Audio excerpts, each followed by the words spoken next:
Okay, here we go. Here we go. Hey, I'm Eric. I'm making a game. I shouldn't clap right in front of my microphone like that. If you got your headphones on with the volume turned all the way up, it's like boom, right in your ears. The game I'm making is called the Godkiller, and it's special. All right, hold on. Let me fix my lighting. It's a special time for a special game.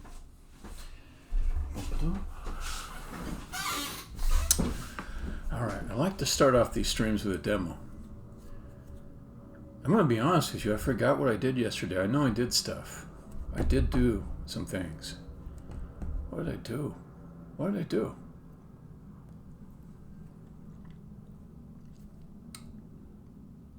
Level fixes. That's what I did. Okay, let's go demo.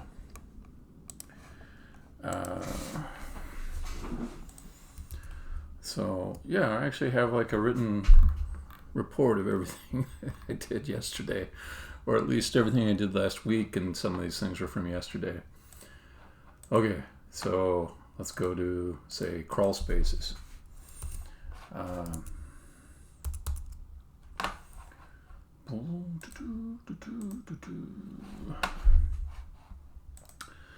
So how am I deciding what to fix on these levels? I've got a couple of dedicated playtesters, Alex and Chick, who like the game so well that they don't mind every weekend playing through whatever I've created.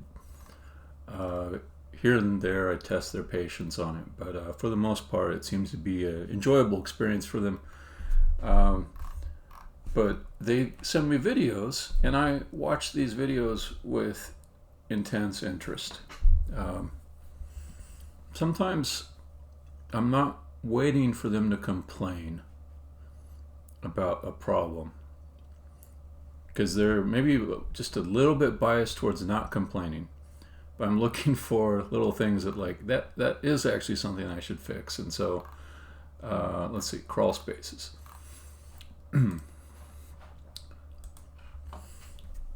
So, Chick started out this level that I'll start for you in just a second. Okay.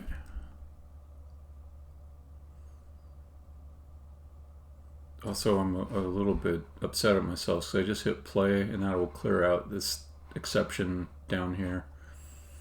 And I should have just checked to see what it was. But, oh well, it's too late for that. I'm sure if it's still there, I'll see it again.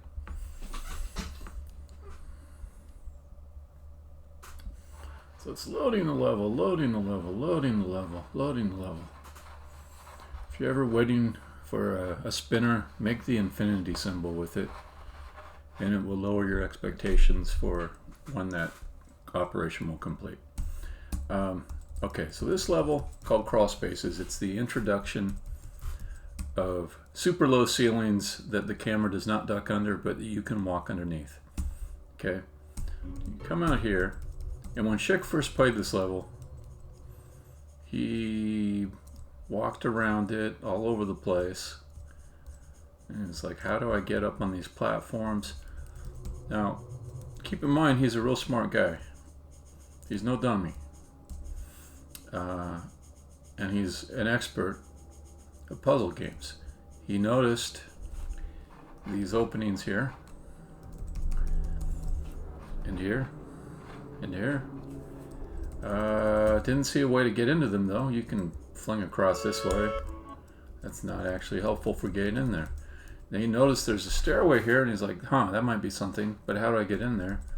And he's like thoroughly exploring the level. And he comes out over here, and he walks. No, he didn't walk that way. He walked like this. Okay.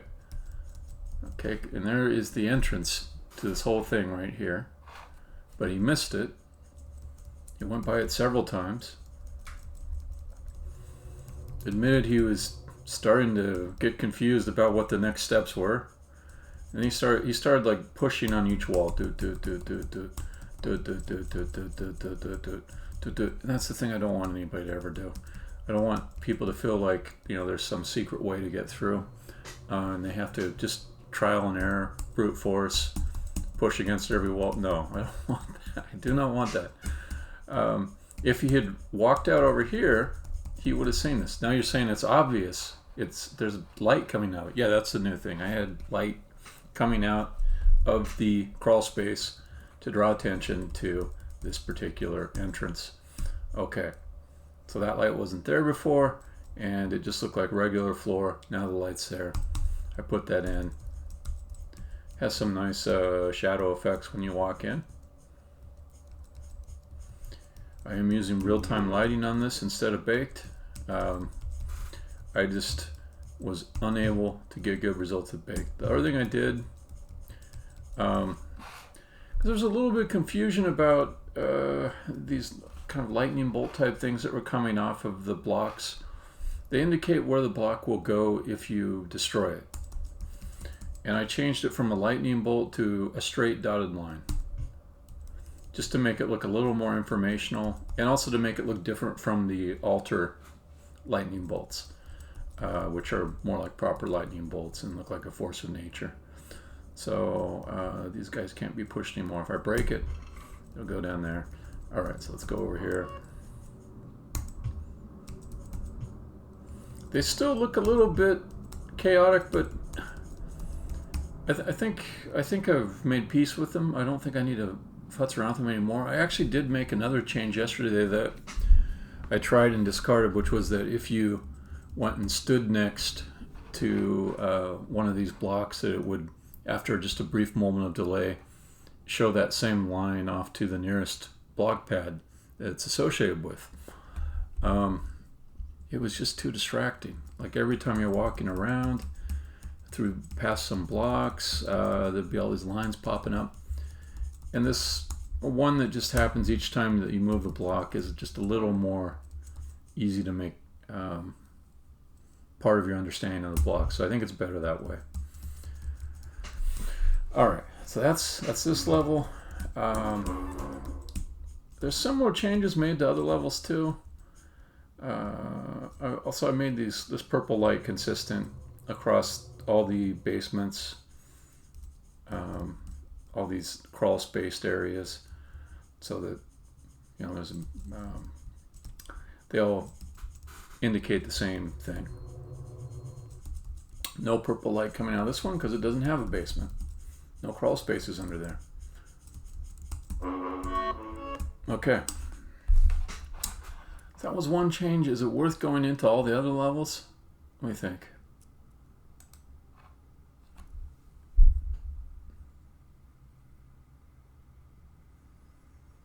Now, I am saying this exhausted pool of bolt segments up the count. And that is unexpected.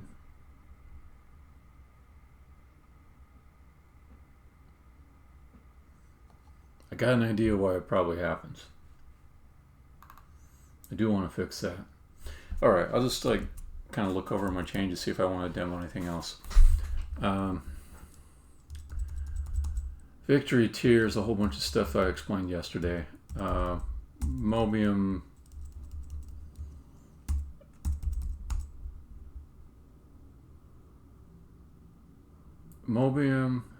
A few things there. Sky Altar, that's the big one. Sky Altar I had to think about pretty hard. Let's go check that one out.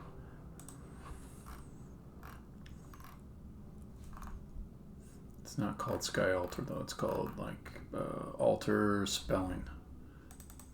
Because when I start the level, I don't necessarily know what its final name is going to be. Okay, this level, just to use the editor to give a overview of it. This is a spelling area in here, and it's got a lot of constraints to it intentionally, so you can't move the blocks wherever you want to.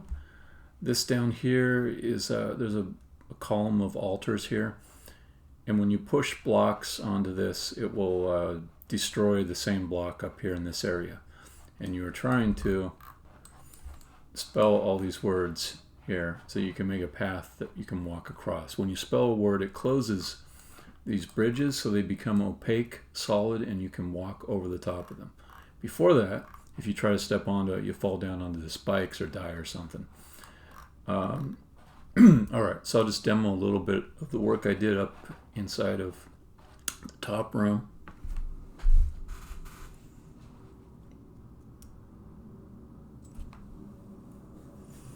Which ended up being a lot of 3D modeling work.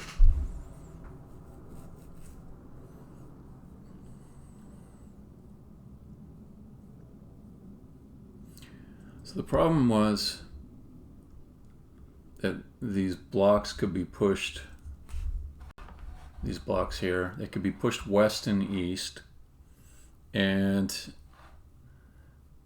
that allowed you to put the puzzle in an insolvable state.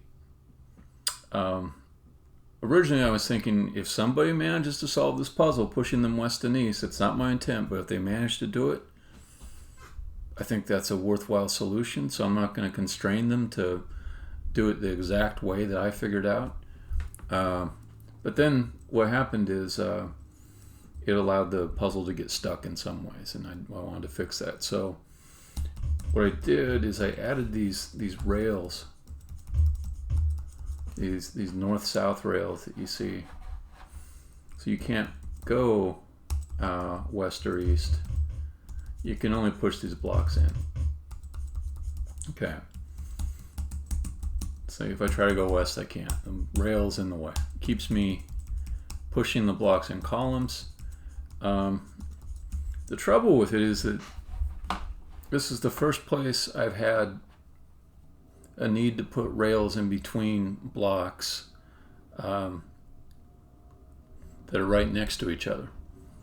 Every other place I've been able to move the rail a little bit to the left or right, and it would give room that would allow it to seem like visually the blocks could move through that rail.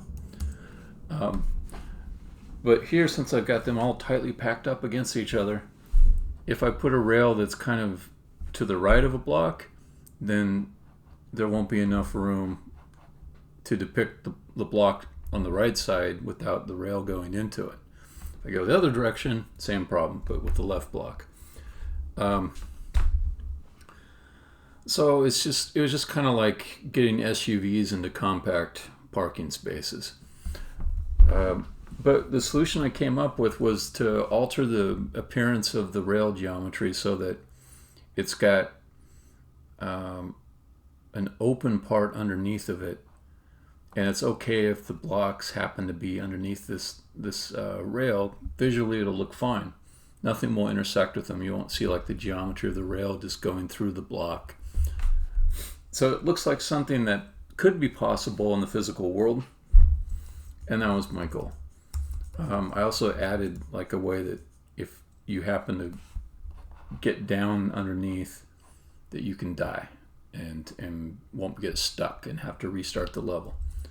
A lot of stuff I do in these levels is just to make it so that the player never has to restart the level or hit undo.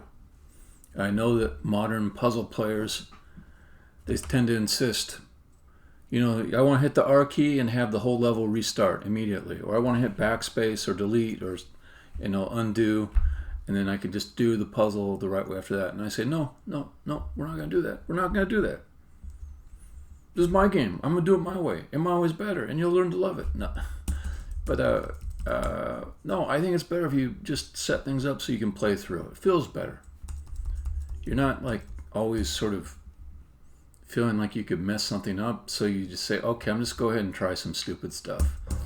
What if I just jump off a cliff? Is that a big deal? Okay, you just died.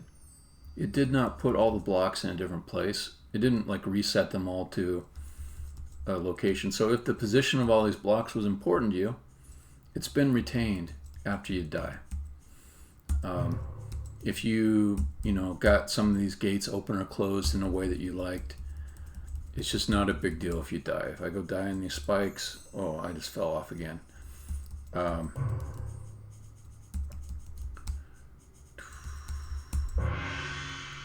No big deal. Restart. No problem. No problem. Now there is a way to restart the level. Intentionally, I buried it. You say, how do I restart? There's no restart in there. Yeah, okay. You want to restart? Okay, you go to restore. Big old warning message. You want to lose your progress on the level? This is by design. This is sort of like Apple deciding they're not going to have a way for you to replace the battery on your iPhone. They honestly think that's a better experience for you, makes a better product. So they don't always give the customer what they say they want. They give the customer what they think they're going to want. So it's arrogant, particularly when a big old stupid company like Apple does it. Maybe less so when someone who wants to make a game that is a certain experience tries to create that experience, tries to make something a little bit different than what's been done before, in the hopes that instead of us just iteratively adding little bits of improvement to games that were done in the past, we might every once in a while make a larger leap and say, this is something new, this is something different. You're going to play it in a different way. So abandon the game. Let's see, there was one other level that seemed maybe worth looking at just briefly. So I'll go up to Mobium. So this would have been the facility if I wanted to restart the level. I would have just, at that last position I was at when I came into the screen, I would hit enter and then it would have restarted that level. Okay, Mobium. I did a few things here. 3 things here basically is what I did. First was there's a spinning animation on the background. And I was just mildly disappointed that neither Alex or Schick noticed the spinning. And it made me think it's just a little too subtle. I want it to be noticeable, but not make you sick and not distract you. So here you're at the top of this giant tower. And you can see clouds moving underneath you. If you look through this window, you can see the landscape moving underneath of it. So it gives the feeling like either the world beneath you is spinning or the structure that you're occupying is spinning. Okay, the other stuff I did.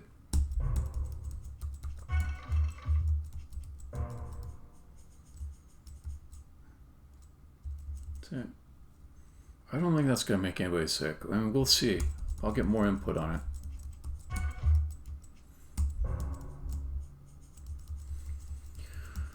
Alright, so then I looked down at this spelling area far below. And one of the things that bothered me is that if you happen to fall down here,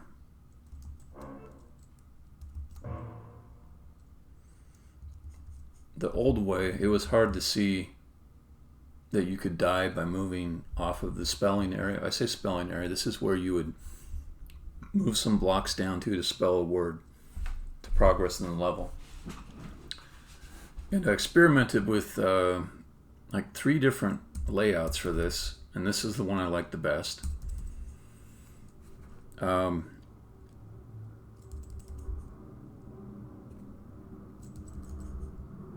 Yeah, it just shows your options the clearest. It is slightly worse than the original way as far as being able to see from up above what's below. So up above it was a little bit clearer. You could see, okay, there's a place where the letters can drop there. Yeah. So that's the way I thought would work the best. Okay, last thing I did in this level. There used to be an exit open from this side.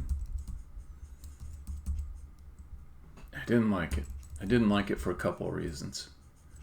One, this level is related to getting the bonus challenge. It should be a little bit hard. This particular tier, I mean, this tier number 3. The puzzle is slightly harder if you close this off.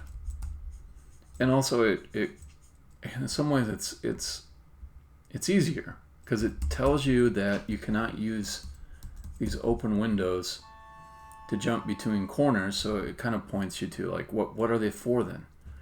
I don't want to say what they're for because I like to not give away bonus puzzles inside of the demo portion of the stream. But anyways, those 3 changes I made to that level, and a handful of others, but I won't go into all of them. So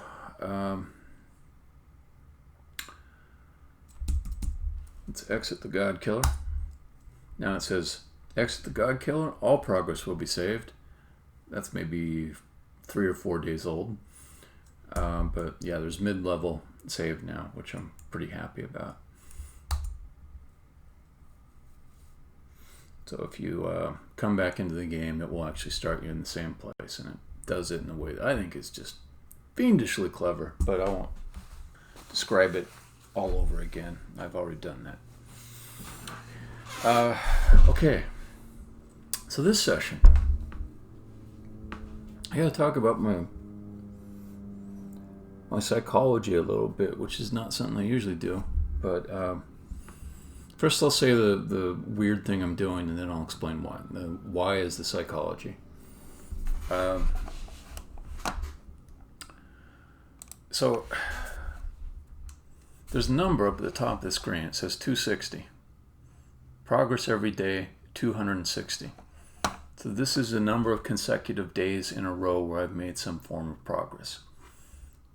No interruptions, no days off, every single day. When my parents come to visit, yep. I have a fight with somebody, like my wife. It's mainly the person I might have a fight with like 2 times a year. Still make the progress. I've gone and made progress every day on my vacations. I've done it when the work has kicked my ass and I had a terrible day at work. I've done it when I'm a little bit sick. I've done it when I spent time in an ER in the same day. So every fucking day. It's important. It's very important to me. And then I've thought pretty deeply about this. And the solution I came up with for myself to keep myself motivated to always make progress every day is to have a code of sorts, a set of rules that maybe they're not objectively like the best rules or anything like that, but they just are my code. They work for me, right? And I spend about 40 hours a week on this game, and that's not how I make a living. So I spend another 40 hours a week on my day job, spend another 40 hours a week on this game. So the system is working. 260 days in a row, average of 40 hours a week, put in on the game. Game is getting done at a regular interval. To keep it working, I follow this thing that I'm going to bring up. I call it the holy algorithm. Okay? So you make progress every day. And the second one's important for my psychology. I'll stop saying you. I'll say me, because this is really specially designed for me and how my brain works. Okay, progress cannot just be effort or trying. It's like kind of that Yoda thing from Star Wars is there is no try, there is only do. Kind of like that. Okay, progress is progress. Just basically don't fool yourself that work is the same thing as progress. You're not going to feel good if you put in a lot of effort. I keep saying you, but I mean me. Me talking to me, that's why I say you. But I don't really mean this like for anyone who may be listening. But I will not feel like satisfied with a day if there hasn't been some form of actual progress, meaning moving closer to the overall goals, some sort of task that results in the game being pretty clearly better off than it was the day before. Next line, if you're tired or indisposed, basically no excuses. Okay, the next line is very important. It's the way that I let myself off the hook. If I'm having a shit day, and I can just barely get to the keyboard and I really am sick of the game, as long as I make some progress, I'm fine. The machinery of me does not break down. That is huge, right? Okay. So then the last one, each day, you pick something that will achieve progress. So you don't want to just like you being me. You, Eric, you do not want to just kind of amble about in your code or your tasks and not have something picked that actually clearly represents progress. Because what will happen is while I'm exploring things, progress will slip through my fingers. I will not make progress. I will just make effort. I'll try. I'll work, but I will not get closer to the game being finished, the game being released. Okay, so that is how I operate. So today I've got two things to do. One is I got to make some progress by those rules. Second thing is I have to do something which is not progress, but by my own definitions, but is necessary for me to see the path correctly to make progress. So I'm going to fix some token little bug or fix some kind of feature. I'm going to say that is progress. And then I'm just going to open my brain a little bit and consider a problem without necessarily making any progress on that problem. Because I will have made some kind of progress in the day, I can still feel like, the machinery that allows me to work 2 jobs over the better part of a year is in place, and I still feel good about, moving forward. That's what I'm up to. Task number 1. Let's make some progress.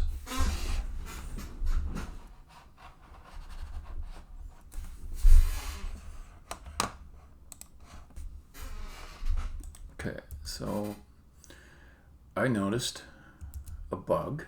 That bug was, let's see. Don't need this. Finished up with that. The bug was that did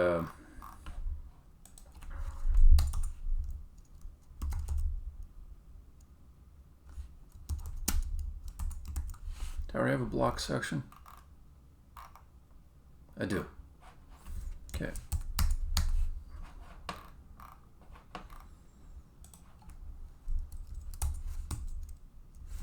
Okay.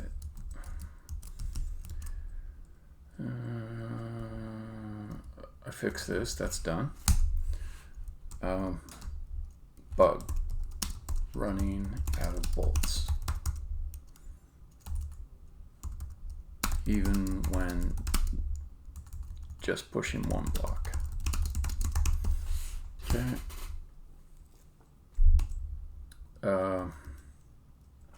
While I remember it, I'm going to put another bug. Pretty bad one, actually. Player build. This one I'm not going to finish in this session. I just want to write it down while it's on my mind. But player builds not starting in Windows. An exception reported in log related to initializing subsystems. Okay, let me do this lightning bug, or this block bolt bug. I think I know what it is, but I'll find out.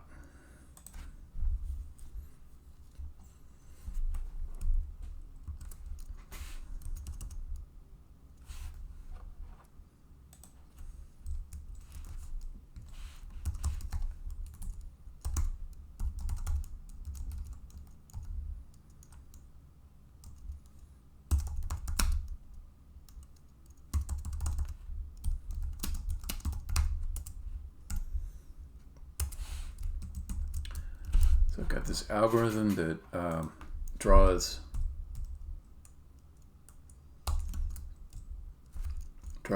those lines, and they do it by having a pool of prefabs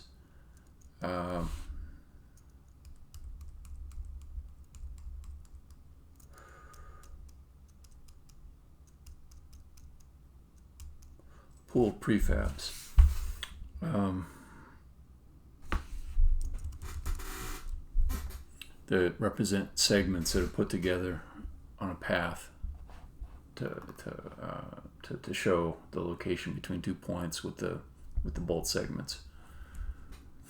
Okay. Since I'm running out of bolts, I want to see what is it that would cause them to be returned back to the bolt pool.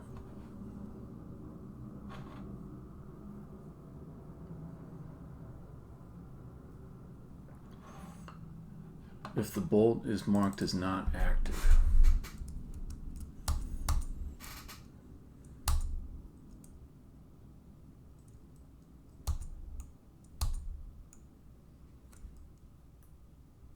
Okay, so there's a bolt end time. This should mark it as inactive. Also, I don't know, was it actually bolts or bolt segments that I was running out of? Because there's two pools. There's a bolt pool and there's bolt segment pool. The bolt pool is like a bolt is like the overall collection of segments that goes from one point to another. And the segments are just like paths along that line, or just little individual game objects that get put in between the 2 points in the line. Okay. Well, this is no longer going to show that. Let's go to a different level that'll allow me to reproduce this better.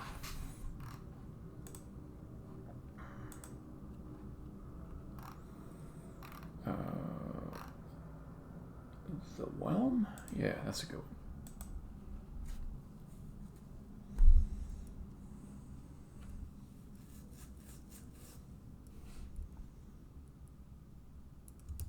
Alright, while that's loading.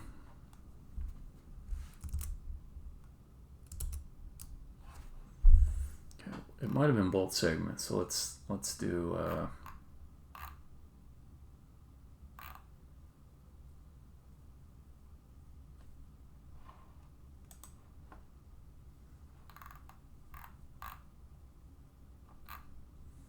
yeah, this one here.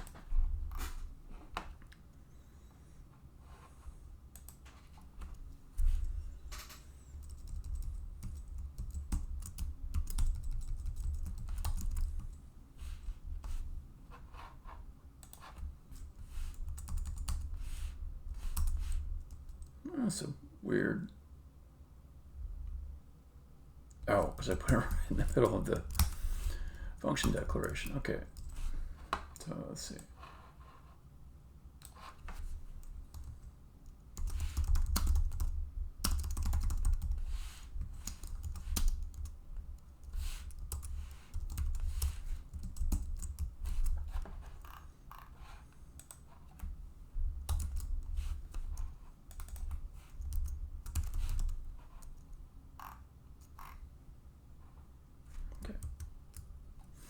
All right, we'll try that.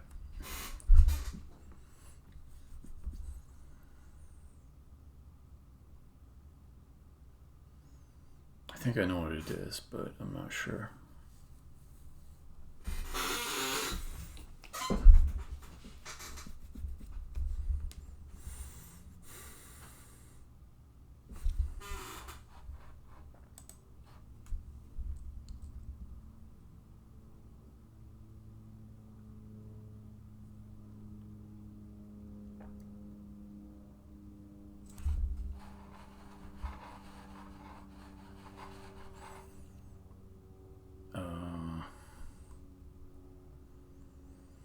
I should have done no maximize, but I forgot to. And it's already starting up.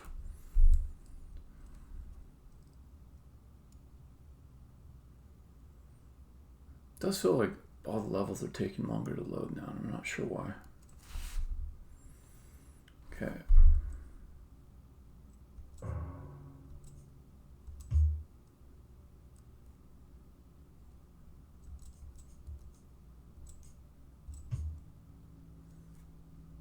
It's bolt segments.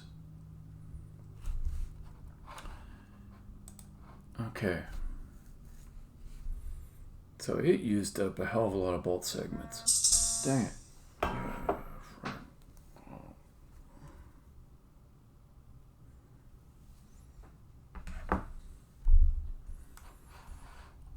Okay. So we started out. Oh, what?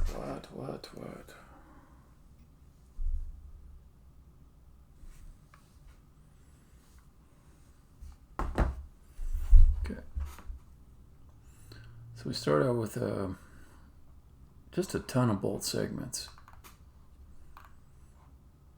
Okay, it's not bolts. Bolts are fine. Bolt segments, this one's healthy. It took 5 segments to make a little line. Then it came back here.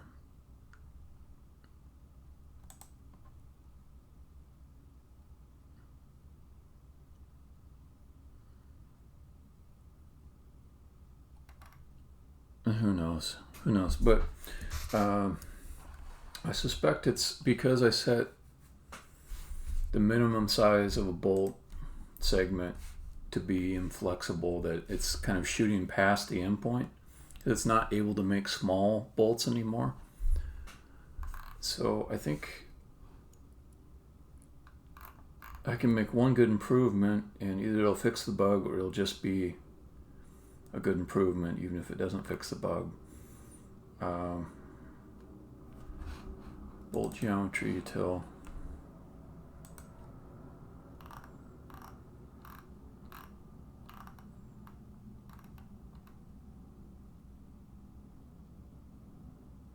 Yeah, so this is my problem.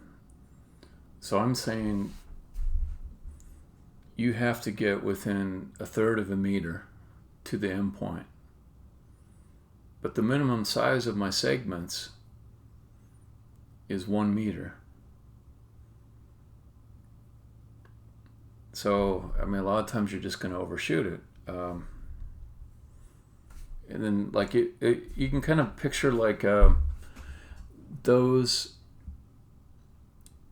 tent poles. A modern tent pole has got segments to it, and they're maybe 1 foot long. And if you had to use those to go out to a specific point that was maybe not evenly divisible by 1 foot, you couldn't help but overshoot it. And then, like, you say, okay, no problem, we'll just add more of these segments onto the end of it in the direction of the endpoint that we overshot. Well, the next segment you add is still 1 foot long. So if you try to get back, like loop back around and go the way you came from, you'll overshoot it, and then you keep on adding more. You'll never be able to get close enough to that endpoint if there's that minimum there. So I think I can change this close enough constant to be the minimum size.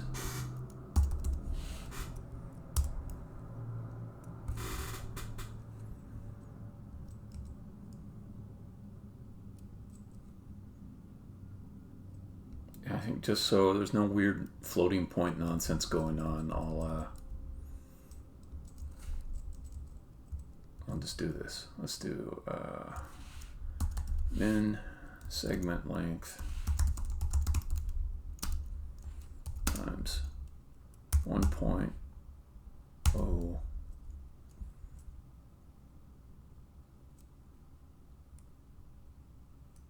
0.001 F, and you are going to say that that's not eligible to be a constant because you're not C or C++. No, don't have to use the float close enough to end. Okay, let's use this.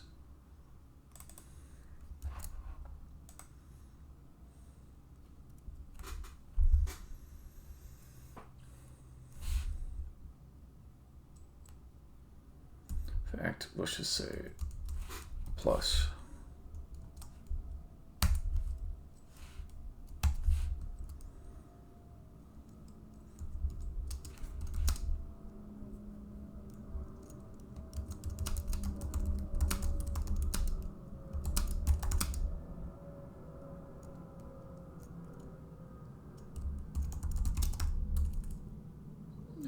Fuck it.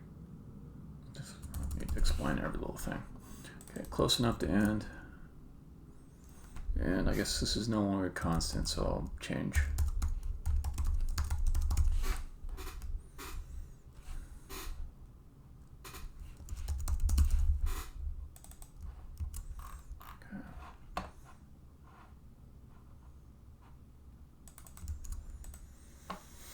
Yeah, I was worried about passing in just minimum because it might just sometime be right on the edge, and I just don't want to deal with that. Okay.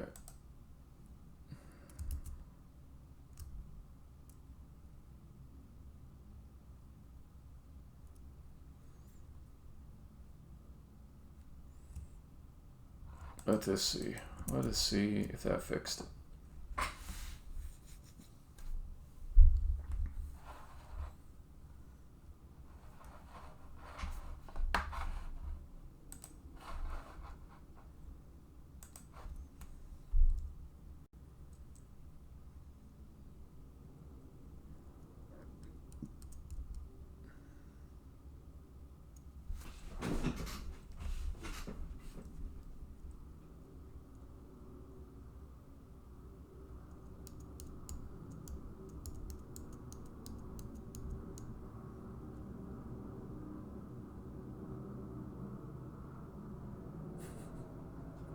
On the day of my wedding, I made progress on the game.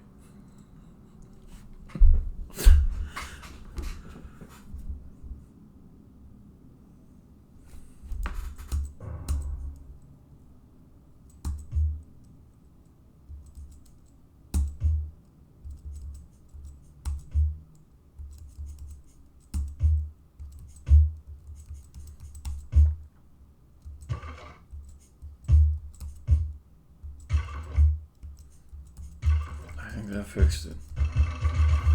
I'll just go crazy a little bit, see if I can generate any bugs. This is a good room to go crazy on, by the way.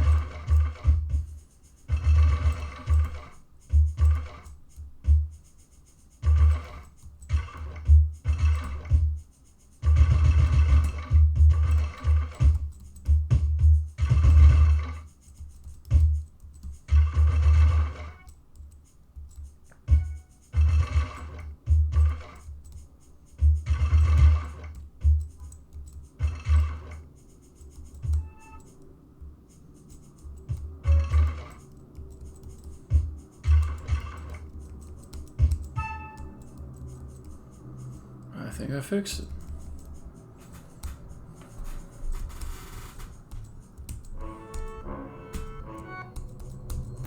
Cool.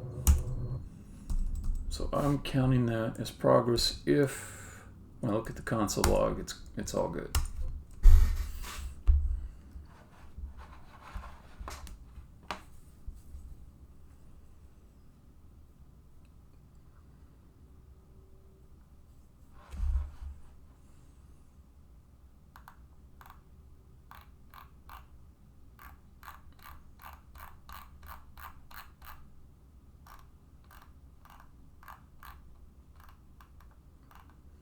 Exhausted the pool of bolts.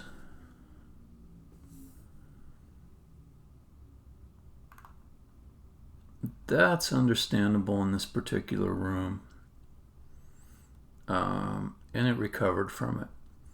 So in this room, there's like these giant stacks of blocks. If you knock like a block off the bottom, all of the blocks up above go down by one, and they all just make bolts all at the same time to the nearest point.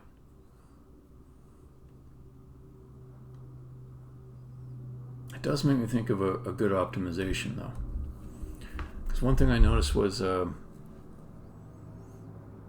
can't see those bolts. They're going directly through the interior of the block.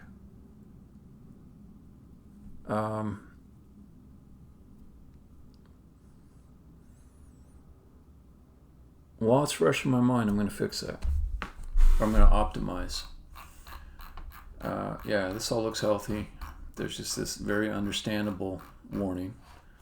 But even that warning, I can fix it. So if I go to my bolt manager, I say add block bolt. I've got alter bolts and I've got block bolts.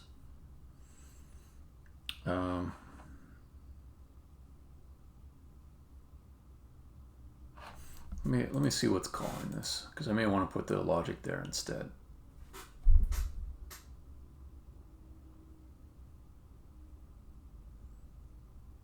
Okay, block bold effect.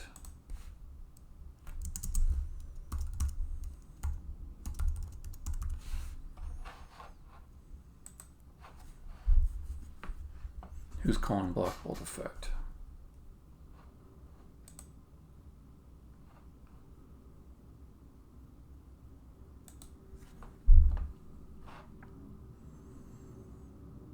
Okay.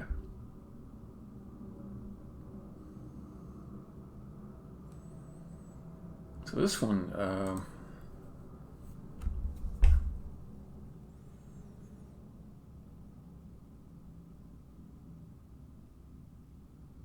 I'm going to change this a little bit. So I'll say that if the block pad in question is directly underneath the block, don't even worry about it. Don't worry about drawing it. There's no point.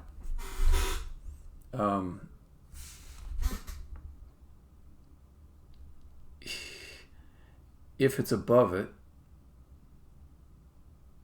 let me think of this. Okay, so we'll treat it as worthy of drawing a bolt to if the column is different, the row is different, or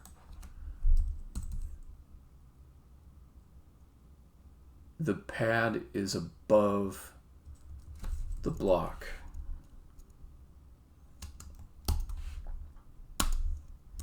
Because if the pad is under the block, we're so unlikely to see it. We're so unlikely to see anything. Okay.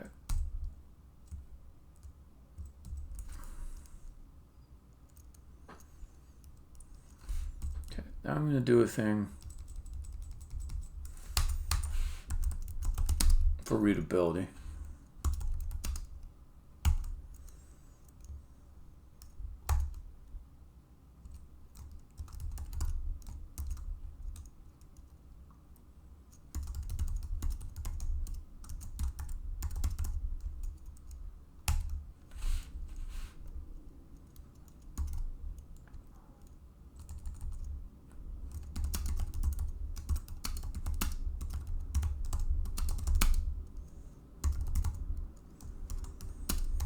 And I hope that the compiler is smart enough to optimize.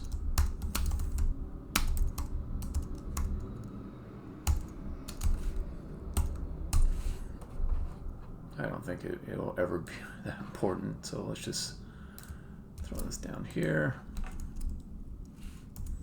That's just for readability. That's the only reason.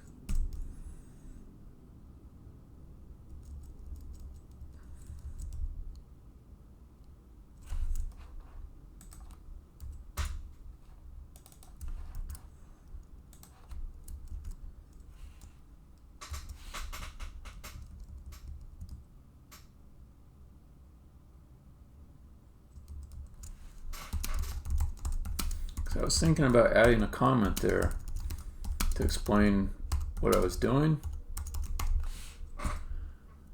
And I thought better of it. So I just put it in a function. And the function describes the rationale for it. And that's a little bit nicer in some ways. I will add one little note here. So for H, you won't see bolts from block to a pad underneath them. Almost always true.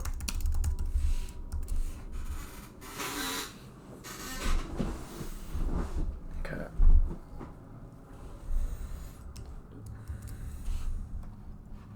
So I think that's going to do the right thing.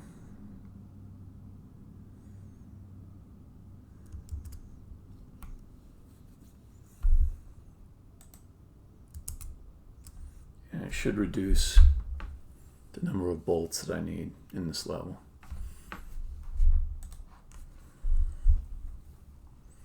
There's actually quite a few more cases where you wouldn't see the bolt. Just anytime the bolt is going through some other geometry that obscures it.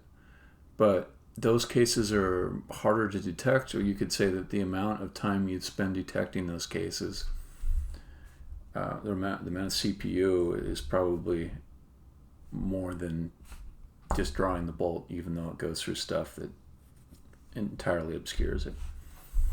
Are you playing? I thought you were playing. Okay.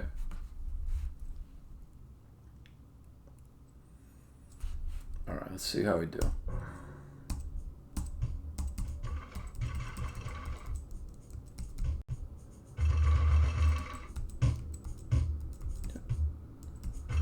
Verifying I can still see the lines.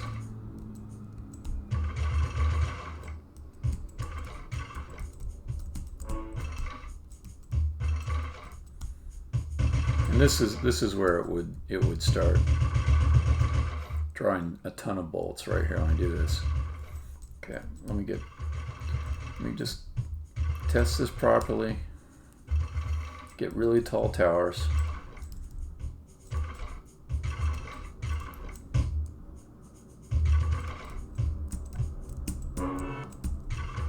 No.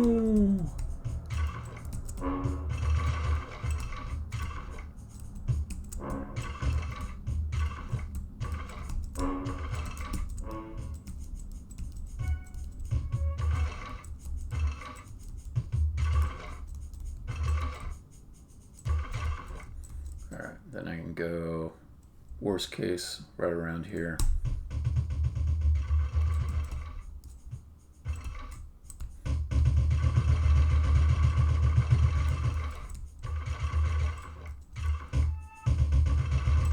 All right, that was a pretty good test.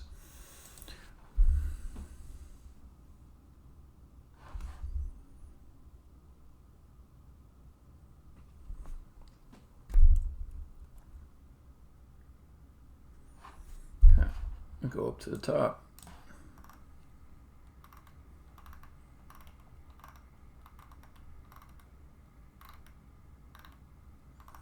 These bolts before. It's kind of important.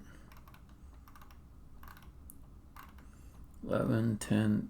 So these are the remaining bolts that I have available when you see that number in my pool to draw from. If it gets to 0, then I'm out of bolts in my pool, and the game won't crash, but it won't draw a bolt either.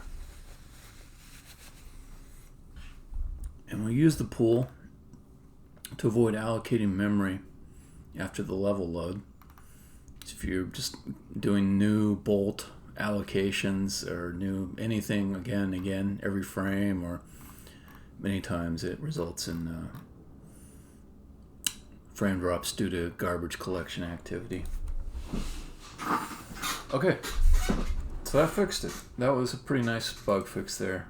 I'm pretty happy with it. Pretty smug about it. All right, let me get rid of those debug logs. Where are those at? Bolt Manager.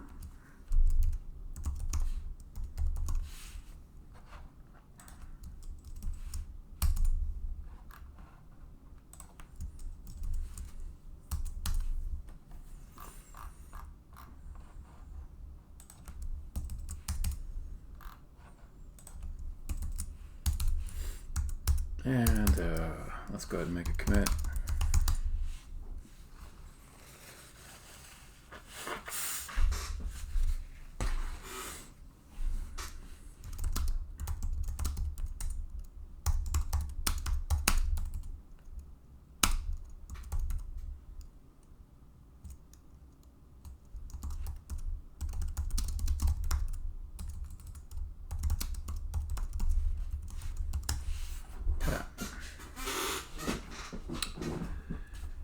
All right. That's my progress. That's my legit progress. And now I'm going to do some blue sky thinking. Okay. I'll show you a little context to help warm up my brain.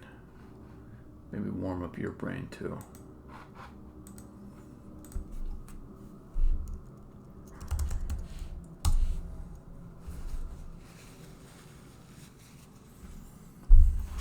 So I got real...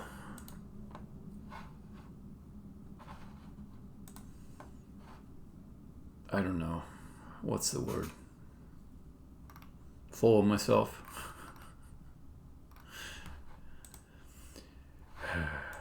Subtitles in games. I said, I don't friggin' like subtitles in games. Don't like them. I started like a big long essay thread about them. I'll recount my point of view. Okay. So, you play a game like, say, Fallout, and it's got tons of characters, and you walk up to them, and then they start talking, and they have voiceover dialogue that goes with them. Actors were paid to perform the lines and make this world something a little bit more interesting, to give some flavor, some drama, okay? But you see on the screen, as they talk, you see words, and being a game player, you're kind of intent on tasks and getting through things, moving on to the next challenge. So it creates a certain amount of impatience, and you'll just simply read the lines, and you want to skip past the vocal performances. Like, what's the point of listening to them? Also, there's this thing where the UI asks you to focus on the text while they're talking. There's dialogue trees, and it's almost like a mini game inside of the normal game, where I'm not generalizing to every single game, but a lot of games, they'll have like, you're talking to somebody, okay, let's just get the whole environment under control. Let's put the text up on the screen. Let's have you interact with the character, have there be a start and a finish to that interaction. That's fine. It's worth something, you know. I mean, it's good for certain games. Did Portal 2 have subtitles by default? I don't think it did, or if it did, they didn't need to be there. In that game, the levels were designed such that as you wander around, there's not a ton of dialogue for you to stop and listen to. Oftentimes, they have you able to move around in the game while dialogue is coming to you and do things, move forward in the level, progress further, while, you know, Wheatley is up on a track alongside of you saying something like, I'll go scout up ahead, you know, stuff like that. But it feels like you don't have to stop and pay attention to the dialogue as dialogue. You just play. You just play in the game, and there's dialogue around you. It enhances the game. And it's not made weirdly abstract by presenting it as a dialogue tree for you to pick choices from, or hit a button to go on to the next line when you're ready. You're not allowed to skip past the dialogue, or if you are, that option's quite obscured in Portal 2. And the latter way is what I like. So I laid out that case here, and then I added like some extra stuff, like kind of put it on airs a little bit, because I've got some experience with recording voiceover. I've got some experience with decisions that are made on projects, in particular games, and why they might be made. And I kind of had like this feeling like this was sort of an airtight case. Like, everyone's going to agree with me after I post this in this little community of people that are puzzle game players. It was so wrong. I was so wrong. At least, you know, it's not obvious. This thing that I'm saying here is not obvious. It's not clear. Most of the people in the thread say that they like subtitles or definitely relied upon them. And then I tried to present this idea that, okay, I agree. If you need subtitles, go ahead, use them. Makes sense. But if the game were properly designed, you wouldn't need the subtitles. Like if the mixing was right, if the voiceover direction was competent enough that you would get good, clear performances out of all the actors, if you had enough investment in retakes from the VO sessions, bring the actors back in to record lines that the audio editors or the play testers decided were not very clear. Yeah, that would help. Also, attention to mixing in the audio engine itself, attention to localizing performances, having the budget to localize your performances into other languages instead of relying on subtitles to carry that load. That would do it too. And I conceded quite early that there at least ought to be an option to have subtitles for people that really want it or need it, but I think the default should be to turn it off. That'll be the default. And if somebody needs to turn it on, then yeah, go ahead. Okay. But even that was not quite enough of an concession or a broadening of my mind to understand the full situation. Even that was not enough. Because people not only want subtitles, they want good subtitles.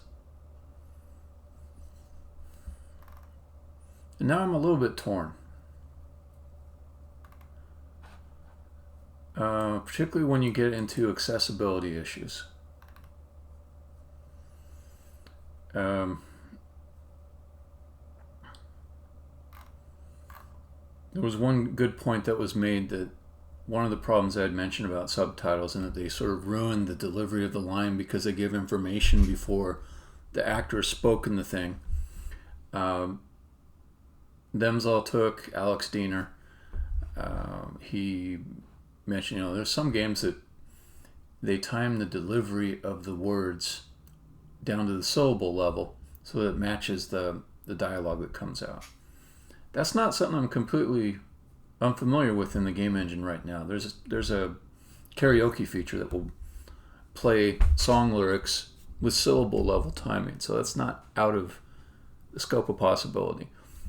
Also, you can have algorithms that kind of analyze the audio and make a pretty good guess. Make a pretty good guess about how the different parts of it line up with the spoken word, how the audio and the subtitles line up.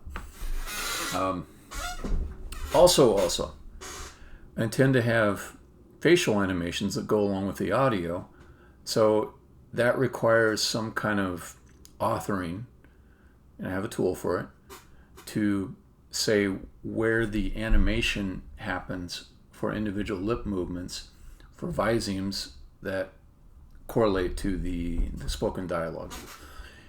So if I'm already in that tool, or someone that I hire is in that tool, producing all of this lip animation frames, they could, in theory, at the same time be designating where the start of subtitles begin as well, like syllables inside of subtitles. So all these things are possible. All these things are possible. So I have some decisions to make. I'm going to see if I can watch this video without triggering some kind of YouTube takedown or demonetization. I don't have any monetization, but they do like warnings whenever you play some music. So there's this video that Zendaris posted. It has some guidelines for accessible subtitles.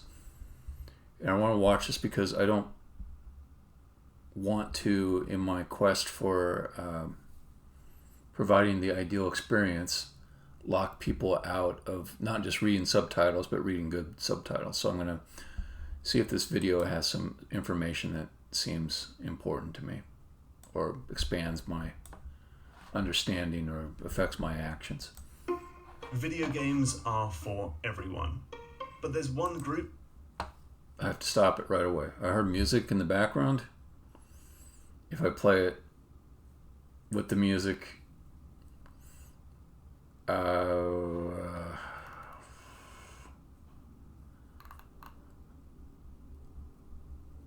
screw it. I'm just gonna play it because I think if that music was gonna get my video taken down, it would have gotten theirs taken down. So here we go. Group who have historically been treated as a bit of an afterthought: disabled people. Many millions of people live with hearing loss or vision problems, color blindness or epilepsy, amputations or muscular dystrophy, and hundreds of other conditions that can affect their visual, auditory, motor, or cognitive functions. But this doesn't mean they can't play games. Because when developers offer certain options or make certain design choices, disabled people can suddenly find themselves able to enjoy a game that would be otherwise impossible to play. Which means these often cheap and simple choices can open a game up to an entirely new audience of players. And so, in this series of videos, I'm going to be looking at some key ways that game developers... Series of videos? No, I don't want to watch a series of videos. This one's 12 minutes, 13 minutes long. I'll watch it, Can make their titles more inclusive to disabled people, starting off with auditory options for players who are deaf or hard of hearing. Subtitles are one of the most popular accessibility options in games. In fact, Ubisoft says that a whopping 60% of all Assassin's Creed Origins players had them on while playing that title. But if they're so that bugs me. I'm telling you, this thing I think I'm right about. If people would do voice in games right, that number would go way the fuck down. Alright, here we go. It begs the question, why are video game subtitles so terrible? Because while TV and movies have an almost universal standard for subtitles with big text and clear fonts and easy to digest lines, video game developers seem to just make it up as they go along, leading to... That would be me. I made it up as I went along. My subtitles are... We'll see how they rank. Because I believe in this video they're going to describe some criteria for what makes a good subtitle. Alright. To crappy subtitles in tiny text and illegible fonts and ridiculous dimensions. Just look at a game like Borderlands 2. The text is tiny. The font isn't very clear. The white text blends into the background. The player has to read across the whole width of the screen, and there's no indication of who's talking. I'm doing whole width of the screen, so that's bad. I have no indication who's talking other than color coding, so that's bad. And this is just when you're standing still and listening to Claptrap. Imagine trying to read this stuff in the middle of a heated combat encounter. And that's the thing about video game subtitles. It's more important than any other medium that they're easy to read because you're trying to divide your attention between the subtitles and everything else you need to think about. So, in an effort to get game developers on the same page, here are the golden rules of good subtitles. Subtitles should be large. Tiny subtitles are probably the most common mistake that developers make in this area. Perhaps I can predict what. By the way, I'm commenting more than I normally would for fair use reasons. Like, it's just kind of burned into me that if I'm going to play some other content, that I should provide some kind of commentary along with it. Not because I think I'm so witty, but because it's fair use. That's copyright law in the U.S. and some parts of that I actually agree with. Probably most of fair use I agree with. I wish it was more cut and dry. Perhaps they don't want to break the immersion of the game world, but those who really need subtitles don't care about that. They care about being able to read the dialogue quickly. So look to a game like Life is Strange Before the Storm or Assassin's Creed Origins and boost your font size until you can easily see it from across a room. Or better yet, just let players choose a font size that suits them. Subtitles should use a simple font. A nice, clean, sans serif font should be used to make reading as effortless as possible. Compare... I think I got a sans serif. Let me check.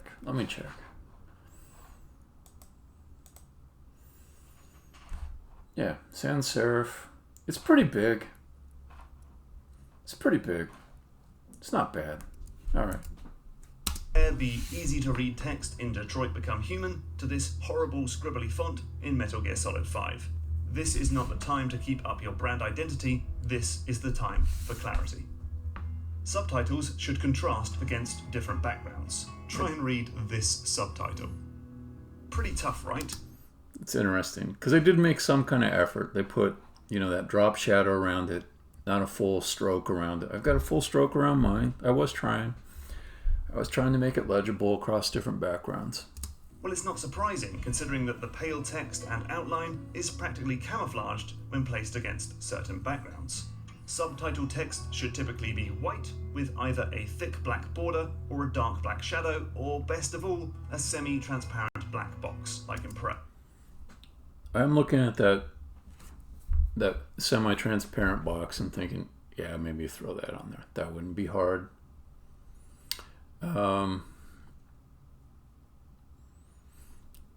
Right now I've got color-coded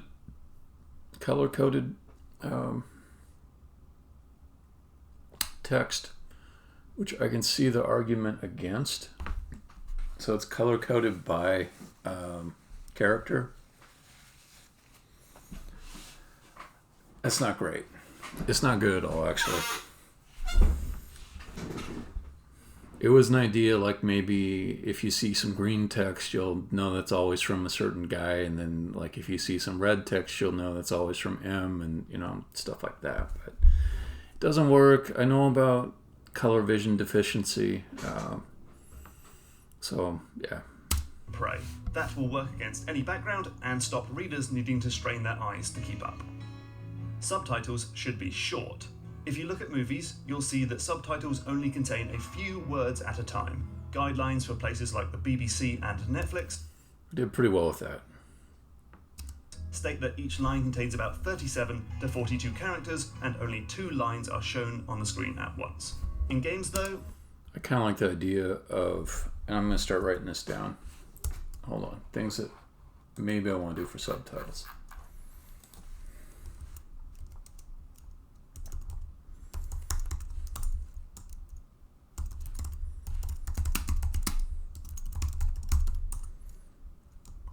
Two lines. Get rid of colors, except maybe a character name prefix. If I had 2 lines, that would allow me to... Anyways, let's keep going. well, anything goes, with some titles showing entire paragraphs of dialogue at once. So instead, look at something like Hitman, which largely sticks to short stabs of dialogue across a couple lines. This keeps everything in the center of the screen and easy to read. And it stops silly things like this. In Batman Arkham Asylum, the player reads, "Who called the elevator?" seconds before Batman actually hears the elevator. Detroit Become Human is better, with shorter scraps of dialogue for each individual thought or clause. When using multiple lines, subtitle writers should also aim to have text break at a natural point in the dialogue. Here's some guidelines from Netflix on when they do and do not break a...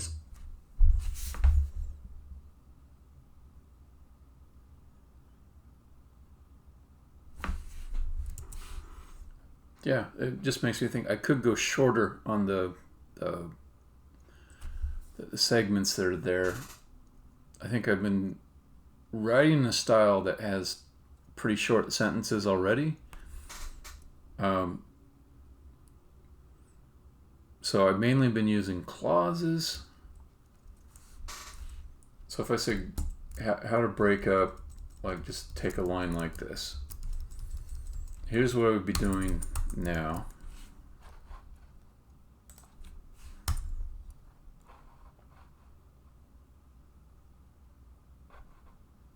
Maybe something about like that.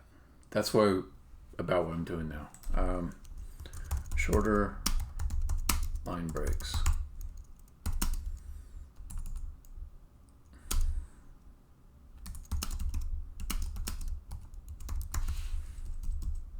So what would be nicer is something more like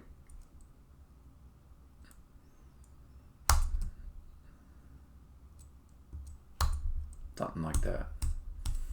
And this also has the advantage of what the guy just said. Less likely going to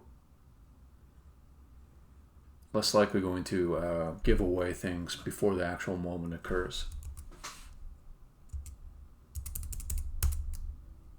A subtitle into 2 lines. Subtitles should stay on screen long enough. Players will obviously need time to read the subtitle in question. While it's usually fine for the subtitle to stay on screen for as long as the character is speaking, you might need to extend their stay for fast-talking characters. The BBC says subtitles should stay on screen for about 0.3 seconds for every word that must be read. Oh, and now this one's going to be hard. Here's why. I want my characters to talk fast. I want them to overlap each other a little bit. This is something I learned from a lot of recording VO sessions, and like a big distinction between most of the shitty audio I hear in games and like good dialogue audio, which I have recorded. In games, it's like every line feels like a precious transaction. So you get your VO actor up there and they say, mid-level save restore works. By design, it is limited to continuing after an exit from the game.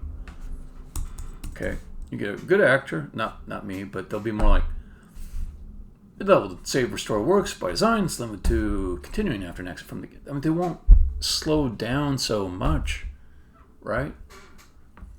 Faster sounds better.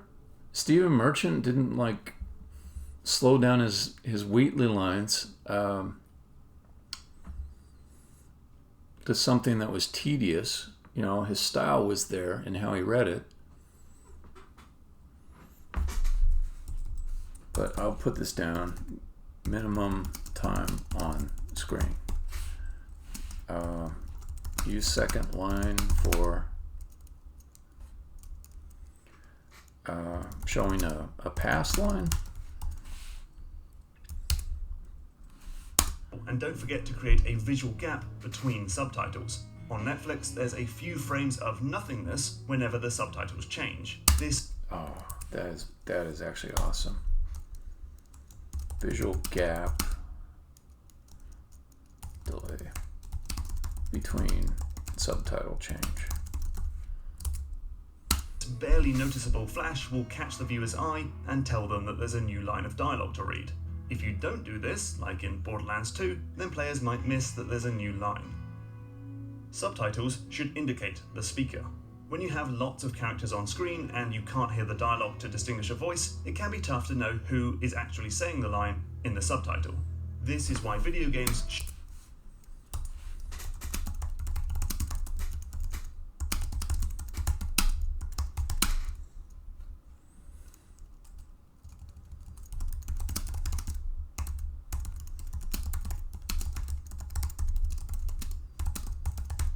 That makes sense to me.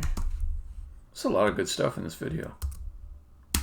should indicate who is currently speaking. God of War puts the speaker's name at the beginning of every line, and that's very clear, but it does increase the size of the subtitles and makes for some very redundant reading. A better solution can be found in Rise of the Tomb Raider, where characters are named when they first speak, but their dialogue is also given a unique colour. From now on, the name can be dropped because the colour tells you who is speaking. Terrific. That's contradicting what I had already decided like I would change, which is don't do color coding of the lines. I mean, now they're talking about audio accessibility issues, but then there's color blindness accessibility as well. Not color blindness, color vision deficiency. I suppose it could be handled with settings options. It does seem like an elegant solution, though, to avoid having to continuously prefix with character names. There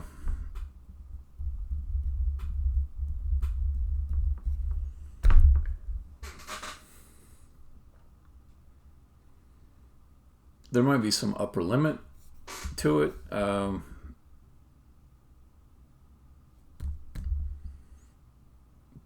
It's kind of rare that I would have more than two characters talking in a scene, but it happens.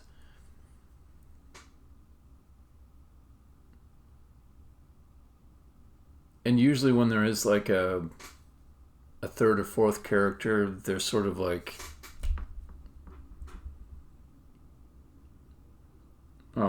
tertiary, I guess.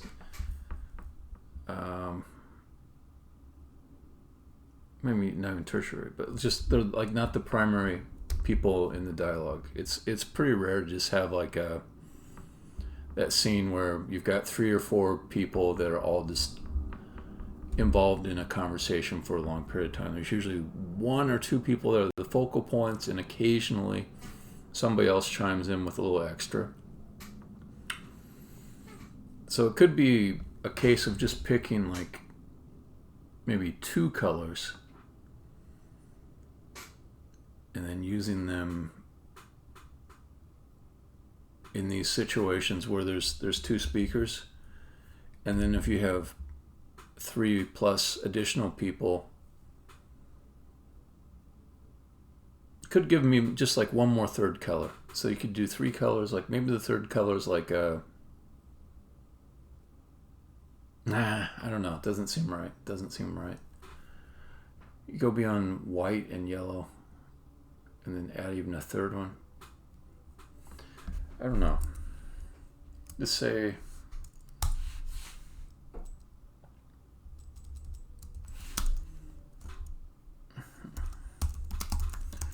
maybe 2 or 3 colors using character name to introduce. Okay. Terrific. Subtitles should cover all dialogue. Games have a nasty habit of giving you subtitles for cutscenes and major characters, but absolutely nothing for background chatter and ambient discussions.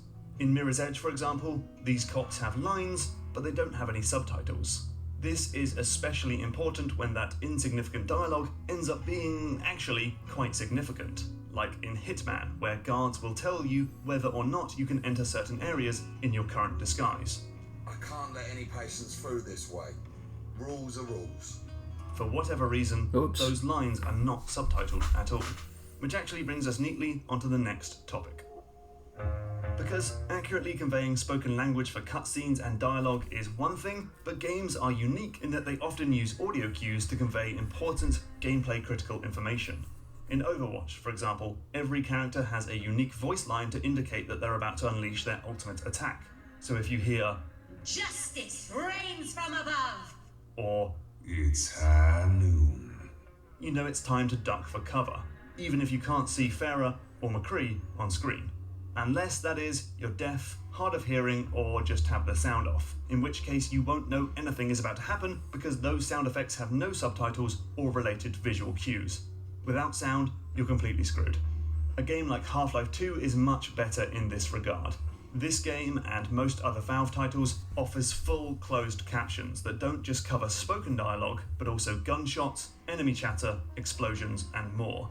That's cool because Half-Life 2 has a really vivid soundscape of iconic noises which abled players can use to understand what's happening even at... That's kind of interesting. Like, it seems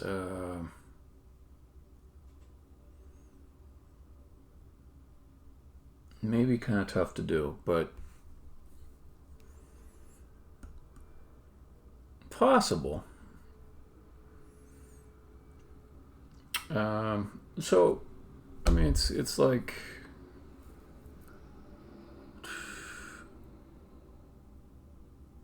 it contradicts to some extent the clear subtitle thing. 'Cause you go and you look at what it's showing us. There's a number of lines. It's kind of small, and the font's a little bit small. And you would have like such a a procession of sound effects all over the place.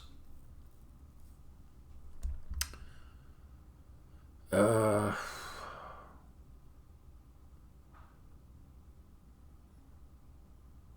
appreciate the ambition of it, but I also think it's like probably not a good idea for me to do this. Even outside of their visual range.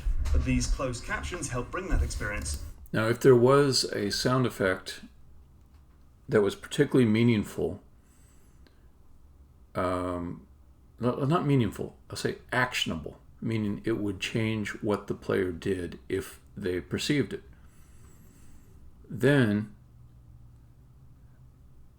I would level script to include it as an audio cue. But having like my sound effects system just be hooked up so it automatically put like explosion or like block splinters, it would be like, it would just be an overload of information, and it would look like I just don't know how it could be integrated in such a way where it was making anybody happy. I mean, that's not quite right. Let's say it differently. Let's say it the right way. So there are some things which that would make somebody who's deaf happier about the game to see them there. However, it's a significant amount of work for me to go and put all these things in a way that makes some kind of design sense when you look at them on the screen. And if it's not a necessary part of enjoying the game, I didn't say playing the game, enjoying the game,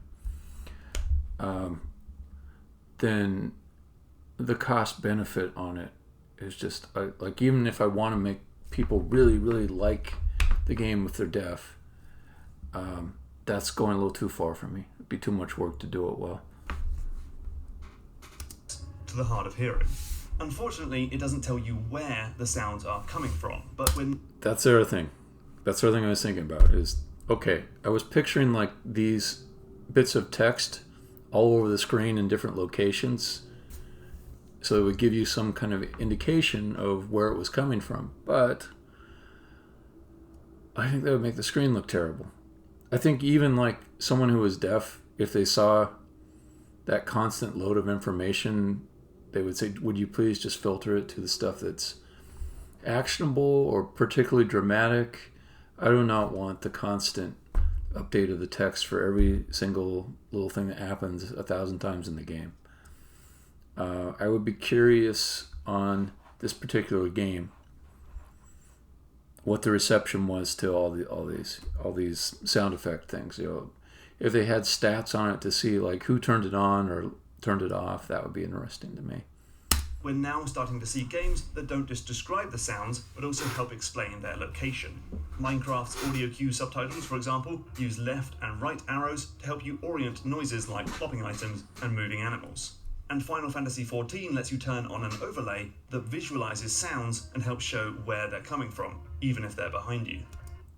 Okay, that's fucking cool. I'm not going to do that, but it's cool. That's neat. I gotta hand that to him. But perhaps the best version of this I've seen so far comes from Fortnite on mobile devices. Here, critical sound effects like gunfire and footsteps are displayed as icons in a ring around your character. This quickly lets you understand what sounds are happening and where they're coming from. Epic has since added this option to the console and PC versions of the game, but strangely decided to make it so that you have to turn the sound off entirely and play in silence if you want to show the visual indicator ring. Not great for those who are hard of hearing and just need a bit of extra info. So I think It's another type of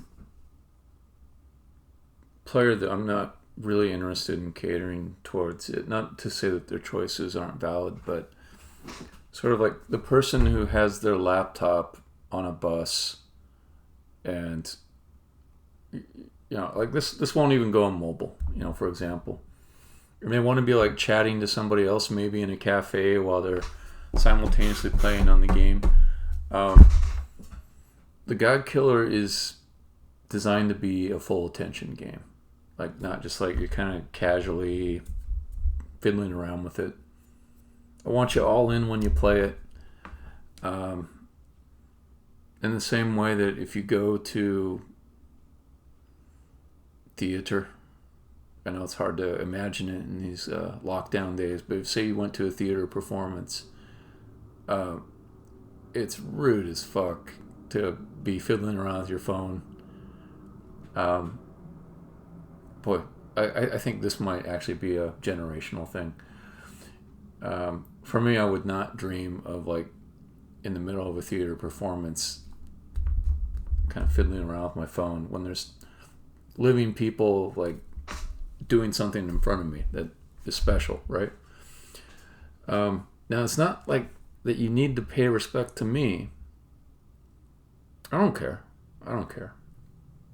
So if you're going to enjoy the game, I want you to, you got to turn your brain on. You got to think about it. You got to give it your attention.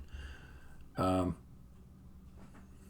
don't aim to create a casual game so that it makes me less inclined to cater to casual players. And I don't say that with spite or malice or contempt or anything like that.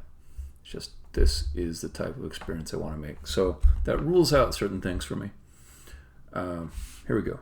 Developers should always try to avoid having critical information be conveyed exclusively through sound, like in Metal Gear Solid 5, where enemies will simply shout that they're throwing a grenade. A line which has no subtitles. Be more like Call of Duty, where grenades are indicated by both an audible bark and a clear visual cue. I mean, you can have this stuff as an option if you like, though when it comes to multiplayer games, it's important to consider whether a visual indicator would give players an unfair advantage, in which case it perhaps should be, just like in Fortnite Mobile, mandatory or turned on by default. Now, imagine this. You're deaf. The Witness. They're going to pick on The Witness because they had sound puzzles? Please don't do that. You will start me on a full rant if you do that. And you're happily enjoying the enigmatic, line-doodling puzzle game, The Witness. You don't need sound to enjoy the game, and all of the audio diaries are conveyed through subtitles. Great. And then you suddenly hit a puzzle that requires you to listen out for sounds in the environment. Damn. There are some games that are complete... Okay. Those audio puzzles were cool. They were neat. They could not be done with visual cues or text to show the puzzle. So there's no reason to insist that every single thing that you could create must be accessible to every person at the expense of removing something unique from the world. So I don't agree with that. And The Witness was designed in such a way that a player could go and explore and not be stuck in one place on one set of puzzles, so that the deaf player in that game could go and play all the other puzzles, and then they would kind of be stuck on those ones there. I think it would be nice for some kind of clue to be given to the deaf person that they might need to find some kind of circumvention for those particular puzzles. But to simply remove them just because a certain set of people can't experience them when they are something unique that rely upon audio, it's not. It would not have been correct to do that. It would have been a loss for the larger group of players that got to play something I haven't seen in any other game, haven't heard in any other game. So, yeah, ease up. He's about ready to go into Necrodancer. This is an example of a game that entirely relies upon sound, although there are some modes that you can play it in where the sound's not needed at all. So that's cool. Completely built around sound, rhythm, or music, and that's fair enough. But when games that aren't about music suddenly introduce a puzzle that is based on notes or tune, it can be a complete game-ending roadblock for someone who is deaf? Okay, I think clue them in.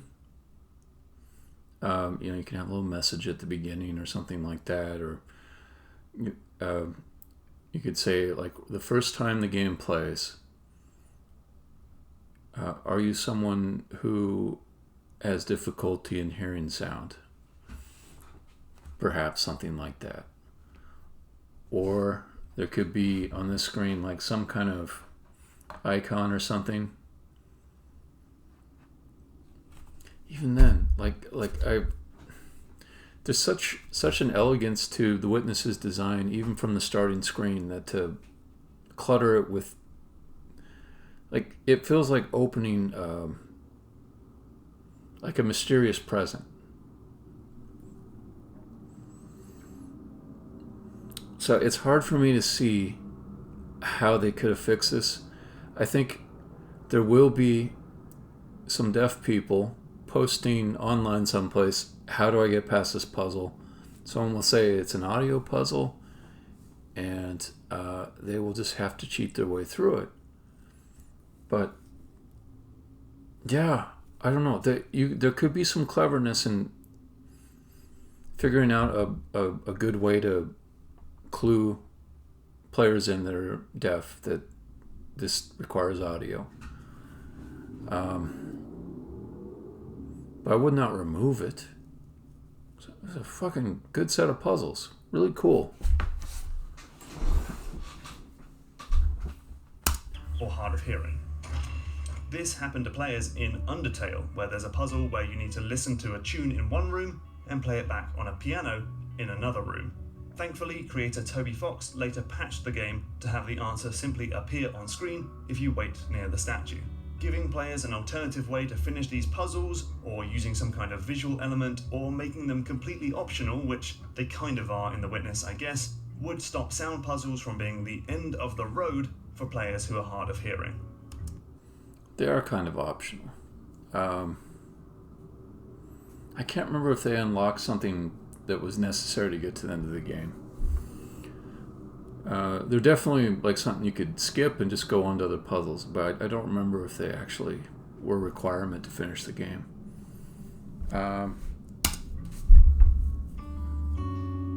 When it comes to accessibility, there really isn't a thing as Okay, that's where I put it. That's where I put it. In The Witness. Okay, if someone is deaf, I think one of their first stops, I could be wrong about this, but yeah, I think one of the first stops when they open up a game is the settings screen. I think they're used to going to the settings screen, looking at that before they start like moving on into the game. This is my little bit of empathy. I don't know this for sure. It just seems to me like if I was deaf, I'm gonna start a game, I'm gonna go and I'm gonna look at the settings. If I'm completely deaf, I'm probably gonna turn all the volume stuff all the way off. Maybe you've got like volume all the way off on your computer already. But then I'm going to look and see like what options are there that could impact the game. So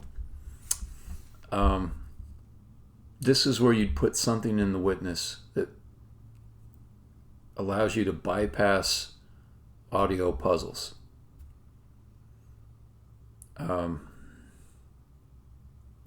Bypass, or if you choose this setting, maybe it replaces the puzzles with a not as good but still solvable visual version of it.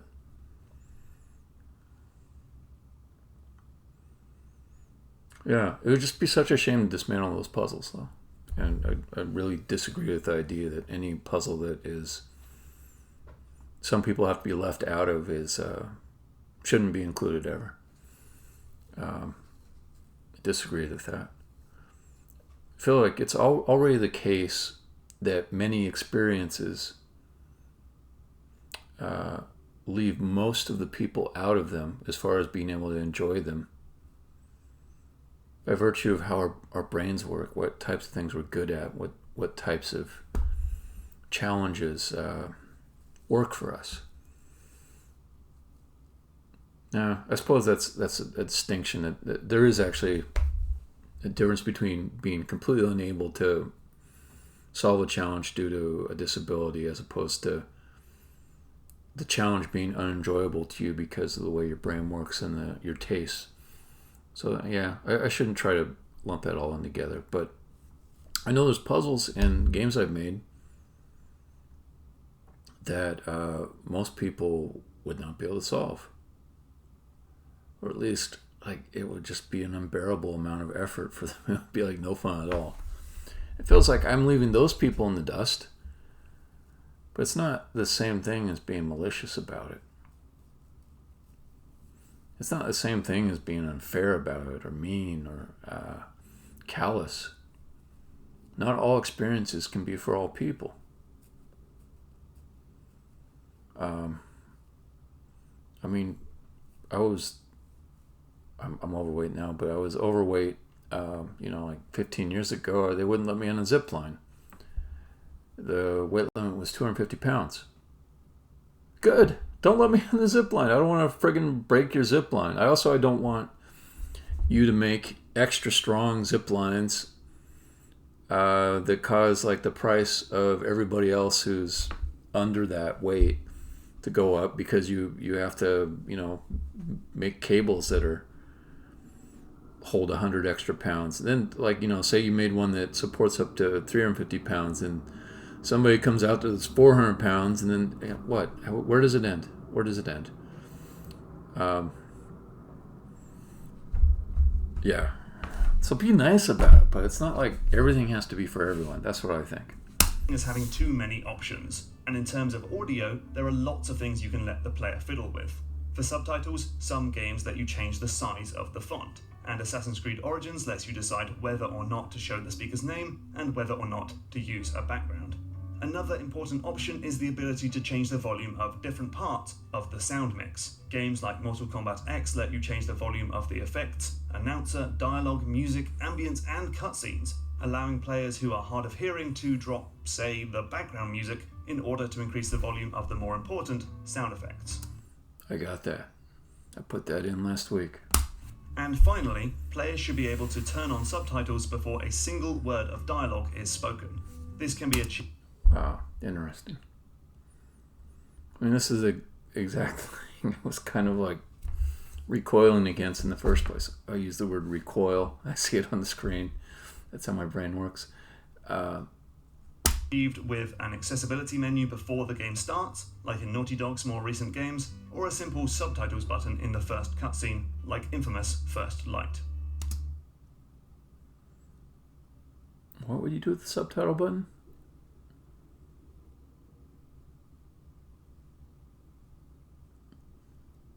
Oh, and I almost forgot. Can game developers please all get together and agree on one set place for the subtitles option? Some put it in gameplay, others in sound, others in accessibility, others put it in language. Come on, it's getting silly now. So, making a game more accessible to the deaf, or hard of hearing, or just players who need to turn the sound down because a baby is sleeping in the next room is not too difficult or expensive. I mean, it would be wonderful to see more games like Moss, where Hero Quill can communicate to the player in American Sign Language. But for all other games, there are loads of easy-to-follow guidelines for subtitles from the movie industry to cover dialogue. And when considering audio cues and puzzles, it's just a case of thinking about how to communicate the same information without access to audio. And while it would be awesome for more studios to get disabled players in to test their games for auditory accessibility, indie developers on a budget can check that their game is playable by putting their TV on. Hey, thanks for watching. I want to thank Susan, aka One Odd Gamer Girl of Able Gamers, who helped check this video for accuracy, and the Game Accessibility Guidelines website, which is packed with good advice. This series will return in the future with a look at designing for visual, motor, and cognitive disabilities. For now though, please share. Nice. Okay, very worthwhile. I'll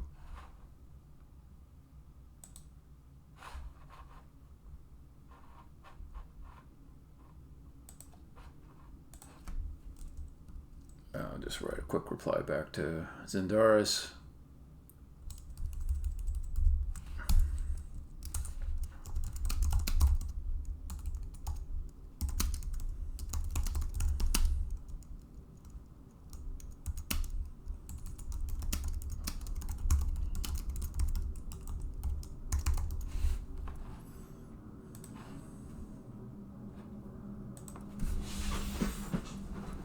Alright. All that. Alright, back to the game.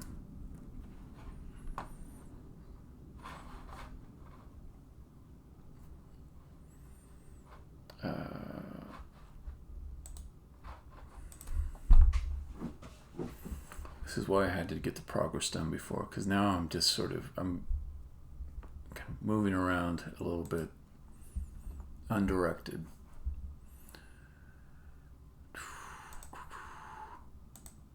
But if I was just going to all the time be focused on specific tasks one after another, I would lose the forest for the trees. So I needed to give a little bit of time to just mull things over and consider.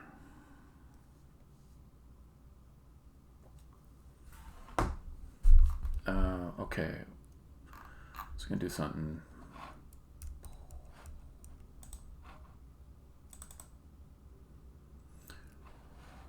Maybe the best thing is if I just go through my notes. All right. I'll sort this out in between the things that I definitely want to do and the things that maybe I want to do. Okay, 2 lines. That goes down underneath.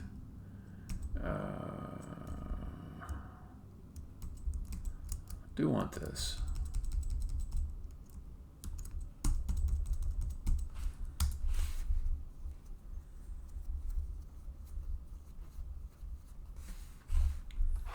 Go look at some existing dialogue. This is all very short.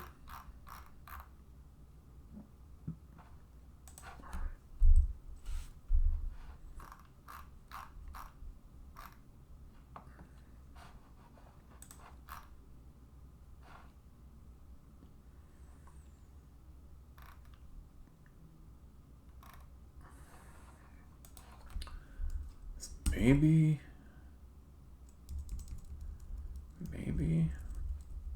No. Okay, I have 4, 5, 6, 7, 8, 9, 10, 11, 12, 20, 21, 22, 23, 24, 25, 26, 27, 28, 29, 1 through 2 through 3 through 4 through 5. Okay, that's about the limit.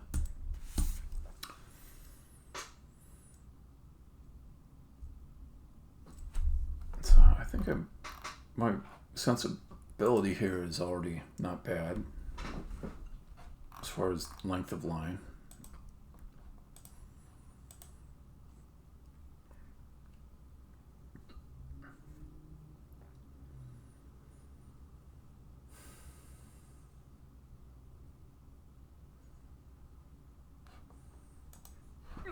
Oh, fucking hiccups. I know what causes it. It's when I look off to my left for some stupid reason. And I continue to talk. If I look straight ahead and I talk, no hiccups.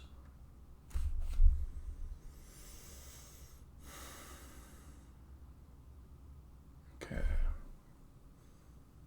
Getting rid of these hiccups.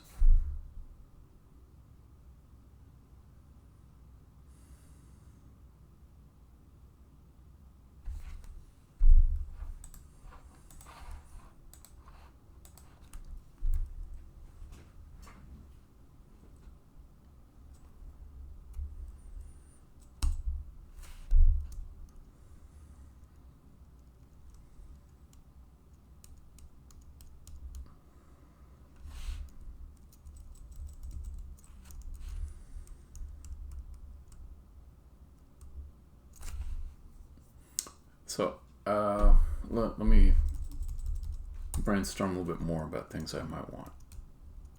Maybe.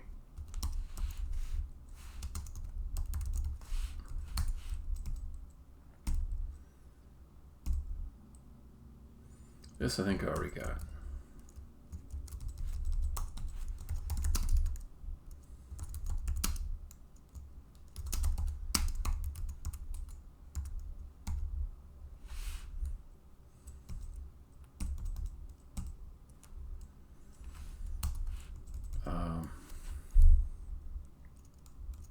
Okay, one idea that they brought up that I was dubious about was show subtitles before the line. Dislike it. Dislike it. Now somebody might really want that though. So that's like one of those things you could put it in as an option.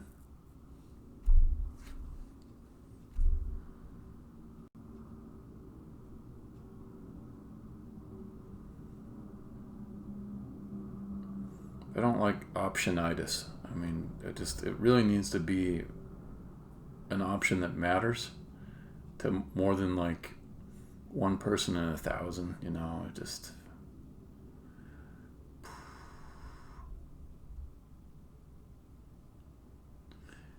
You know what it is? My attitude about this. I picture two people, okay? One person is someone who is legit having a hard time enjoying the game because of their disabilities. That person I want to help. Okay? The second person is the kind of jerk that would just send like a perfectly good plate back to the kitchen because, you know, it's got cilantro on it and they can't stand cilantro. But they didn't give instructions not to include it at the beginning. You know, it's like that sort of unreasonable, finicky person. And I don't know if this thing about like showing subtitles before a line is heard is like some kind of finicky thing that somebody wants because they sort of want the world to revolve around them, but it's not that important. You know, there's this thing about like what's a disability versus what is someone just insisting on having things their exact way that they want. So let me do a little bit of research on this. Subtitles, showing subtitles before audio.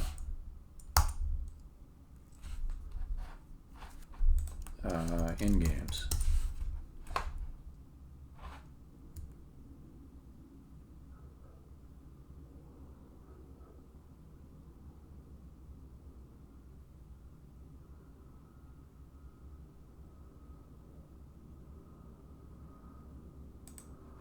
Like in that video I just watched, the guy didn't say why.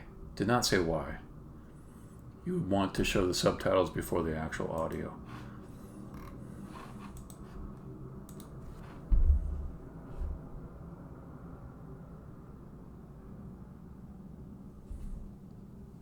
Talking 79%.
Alright.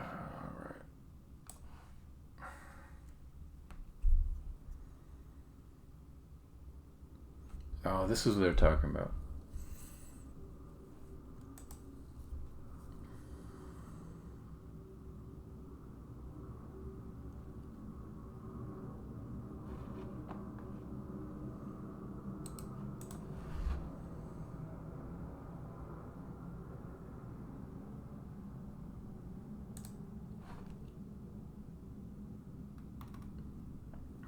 It was the same picture that was in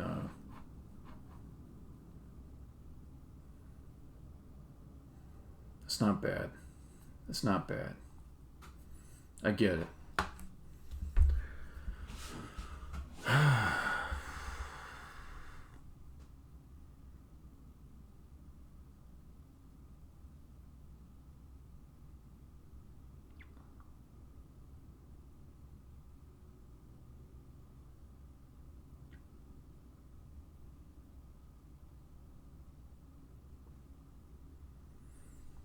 It's bugging me though.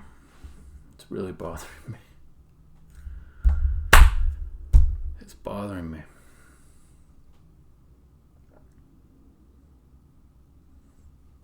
Okay. Because I want people to try the game without the fucking subtitles. Because I'm telling you, the dialogue is going to be... I know that craft. I know that craft. And every time I play a video game with shitty recorded dialogue, I'm saying I can do better. You won't need the subtitles. You're going to have a better experience. And my fear is that not the disabled person, but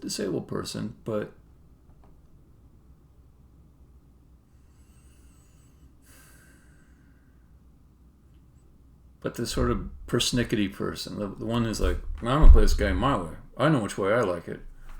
Subtitles on. And then the whole thing is kind of, it's thrown out the window, you know? It's like, oh, there's fucking garbage subtitles all over the place.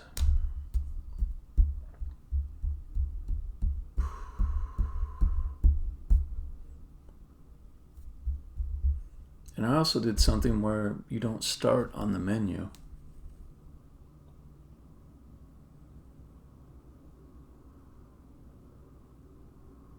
You don't start on the menu. You start playing the game right away. That's important to me. I just thought that's a cool way to do it. You start right away in the game.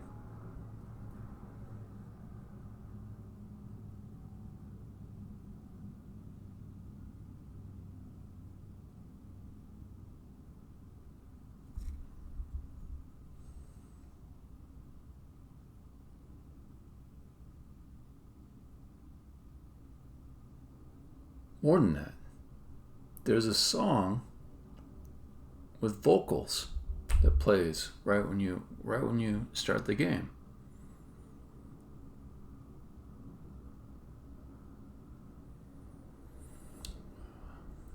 So let's think about some different options.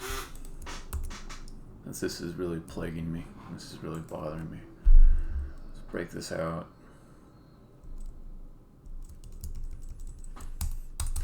Okay.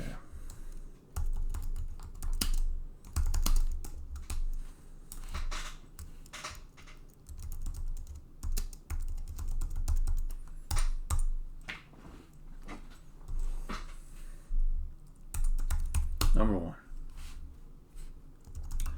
Default is off.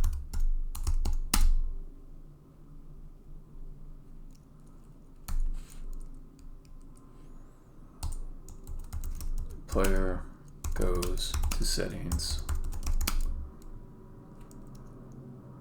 of their own volition. Nah, that's not the way. Okay. Player goes to settings when they feel like turning subtitles on. They could do it.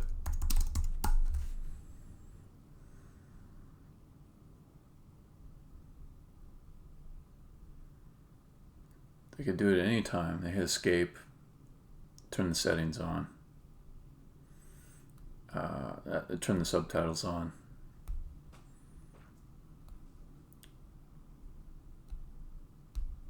Okay, so I gotta think. Okay. They may miss lyrics and dialogue in the first two levels.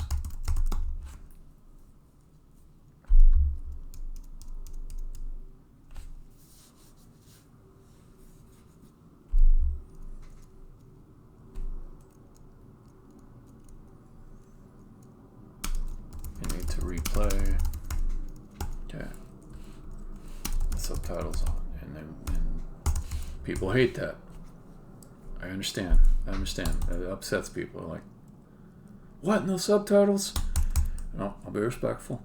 I do think there's something kind of like, if someone is deaf, they'll probably beeline for the settings menu, but I do want to be nice. Okay, number 2.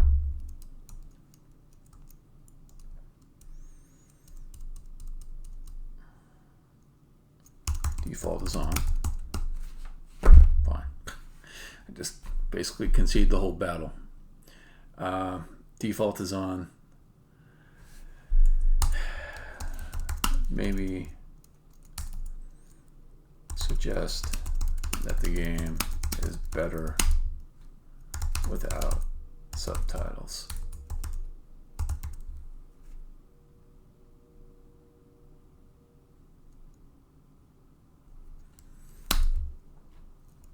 Via what mechanism?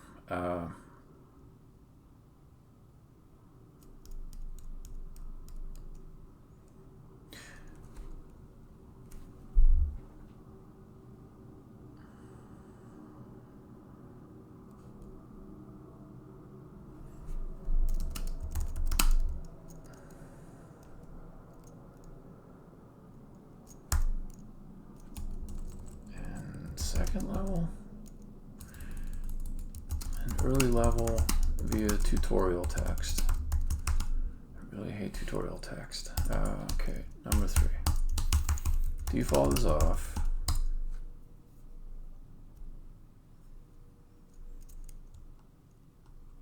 In first room of second level.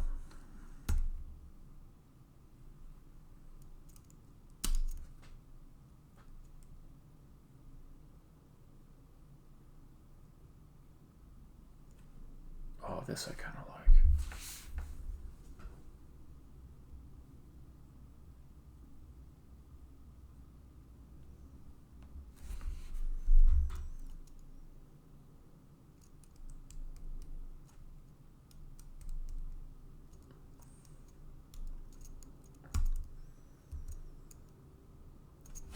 I'll say in an early non-dramatic area, show on floor square the text, subtitles on. You can walk on it, and then it turns them on.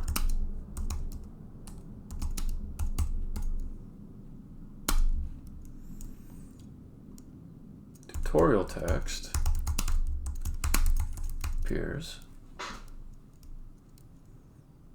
saying the following.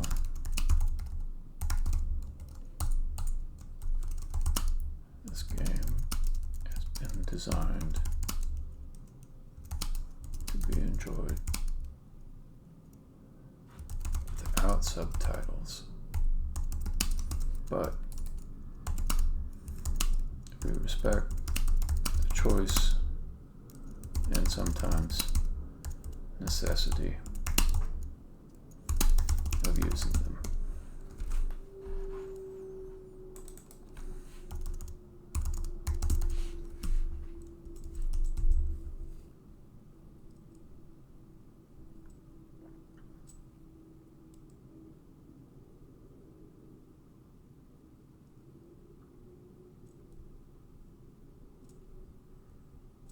This might not be bad. It's like my own version of that subtitles thing, but I've got my sort of like Tom Cruise message, his PSA where he says, "Don't use interpolation on your TV screen." I'll be like, if you really want to use subtitles, you can. It'd be better without them.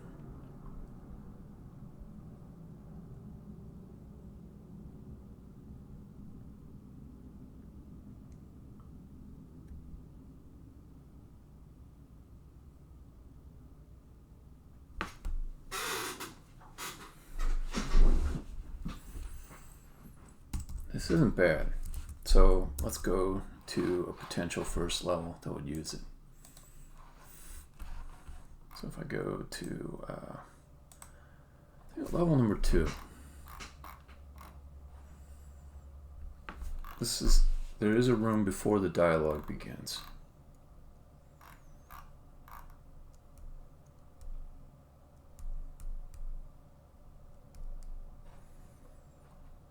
Paradise. Where you at? Okay.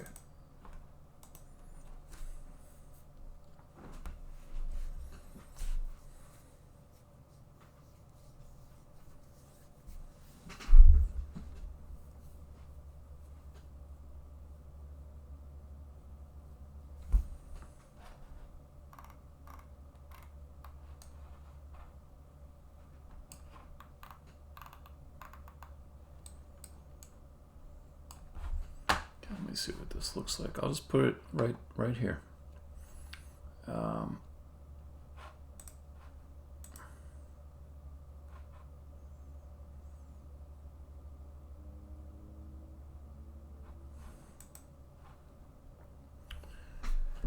throw in. Let's see.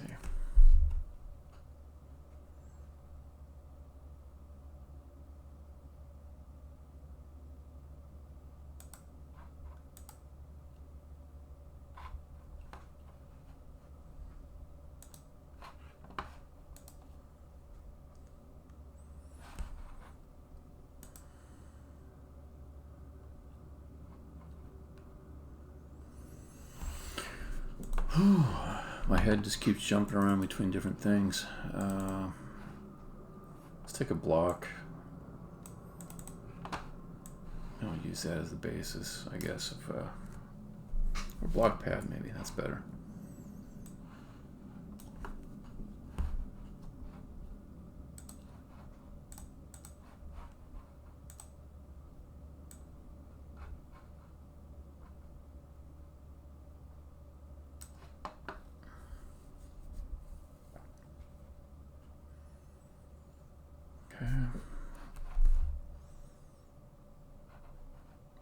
Remove the discovery script, so I'll put my own text there. Let's unpack this. Got to make this legible too. So let's see. Can I get away with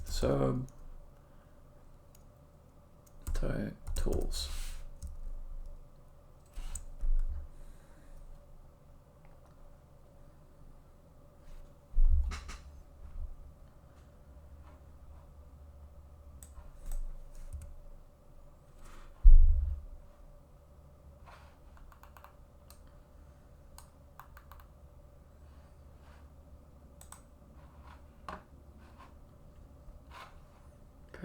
Let's get rid of the other stuff in it,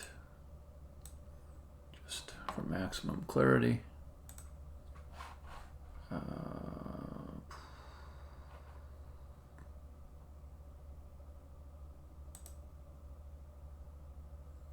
There we go. So if I start out like that,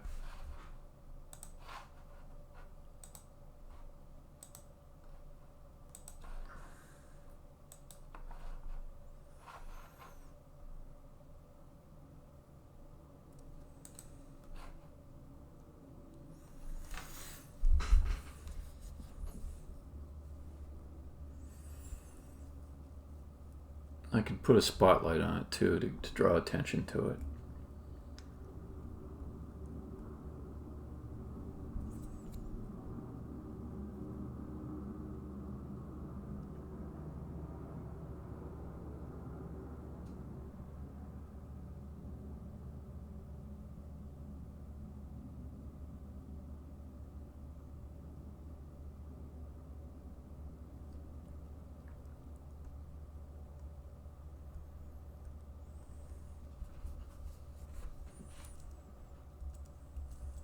Okay.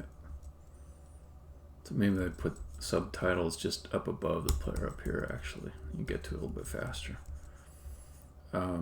she doesn't say anything terribly important when she comes out.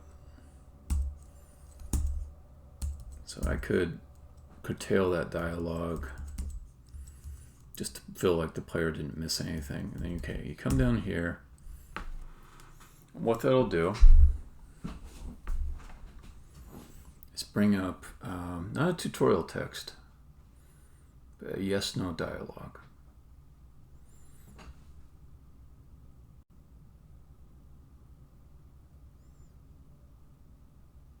And it'll ask you, it'll present that text I just wrote, and you can say yes to dialogue or to subtitles, you can say no.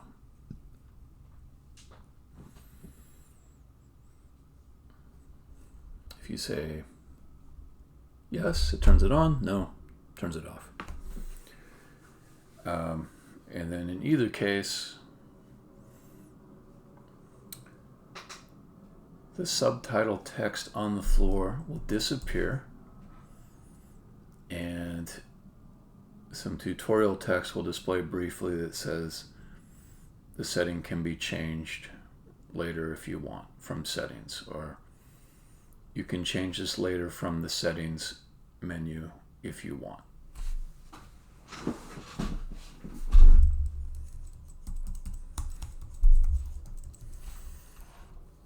So she comes out, I won't have her talk right away.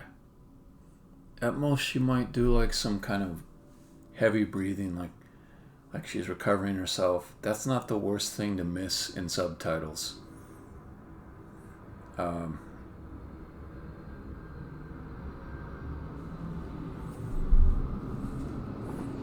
I'll have her face coming up.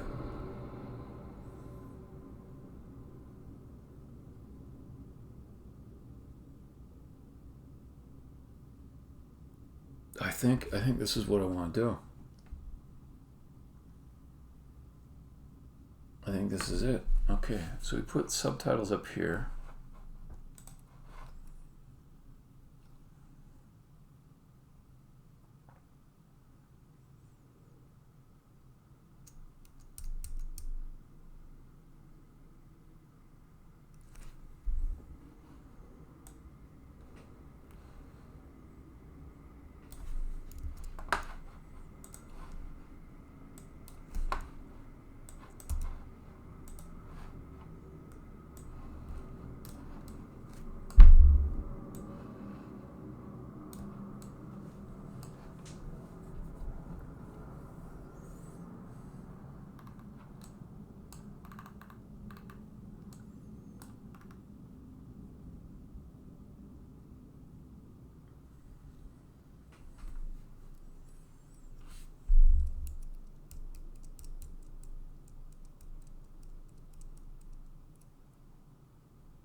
With a little bit of flair to make sure that you see it.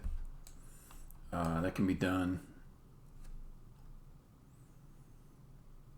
That can be done with just to change the material to emit a little bit at the beginning, then fade it back down so it glow, and draw your attention to it, and then it fades back down and it's legible.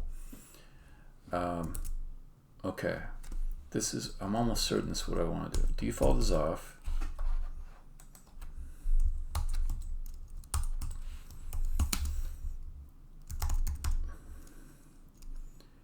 In first room of paradise,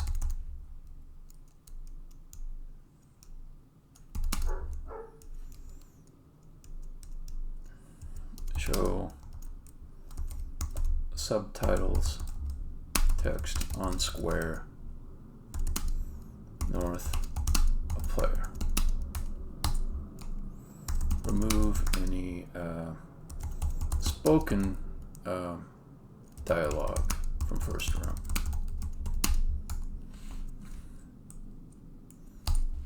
If player steps on subtitles,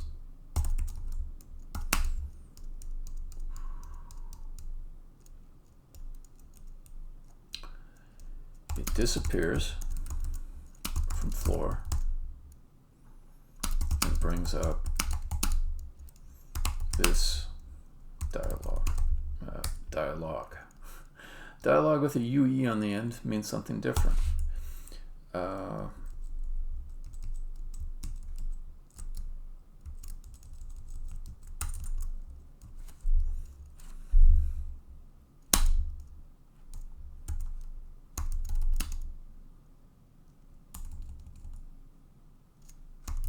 Shall we enable subtitles?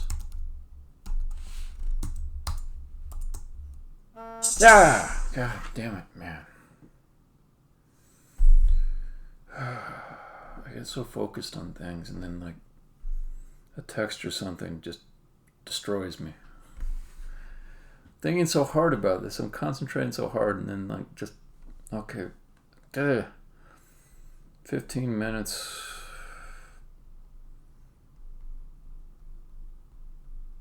What you want?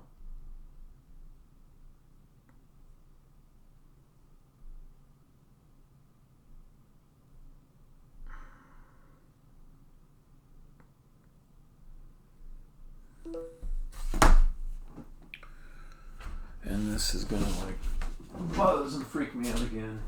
So I'll put it over on a blanket. Alright. Okay, and actually I could make this a little bit better. The two buttons. Enable subtitles.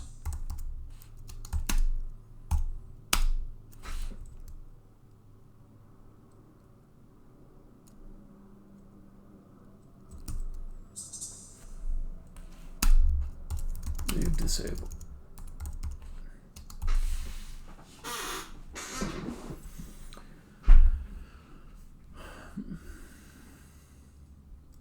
Okay.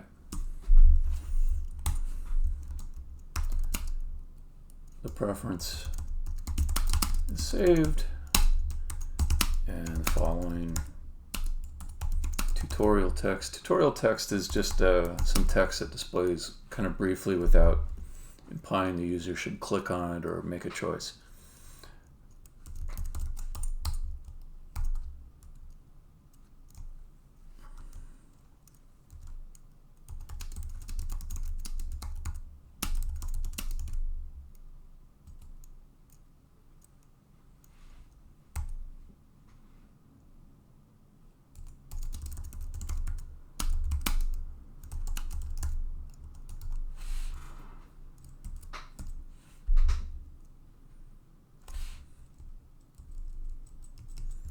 That's it. Now, I like that. I think I got it covered here. I think also I've got that little chance to say to the player, just try it without subtitles. Just try it. Just try it. Please just try it. Reviewer, please try it. And tell me, reviewer, in your review, if you really think the subtitles are needed. If you don't want to try it that way, that's fine. I won't twist your arm. If you need it, by God, just fucking... I wish you the best with the game, and I will work on making the subtitles good. But if you've got two good ears, and it's not a hardship, please play the game without subtitles. That's how I feel about it. Because I'm trying to do something special here. I don't want to have it all be fucked up with, persnicketyness. That's the thing. I'm an enemy of persnicketyness. Somebody wants me to do some small thing to enjoy the work that they've created in the way it was meant to be created. I'll try. If it's not a hardship, I'll always try it. This whole notion, like, the player is king, the customer is always right. Don't go along with it. Alright, so this is what I'm almost certain I want to do. The This other stuff I'm going to have to mull through a little bit later. And I think it's about the right time for me to make my wife a few snacks. That's what she was testing me about. Take it to her while she's at work on the first floor of my house, which is like traveling to another company or something for me. I'm up on the 3rd floor. And yeah, so I'm going to call this a session. If you've joined me for it, whether live or via recorded playback, I hope it was a good experience for you. It was one of my more interesting sessions. And yeah, all right. Catch you later. Stop in the stream.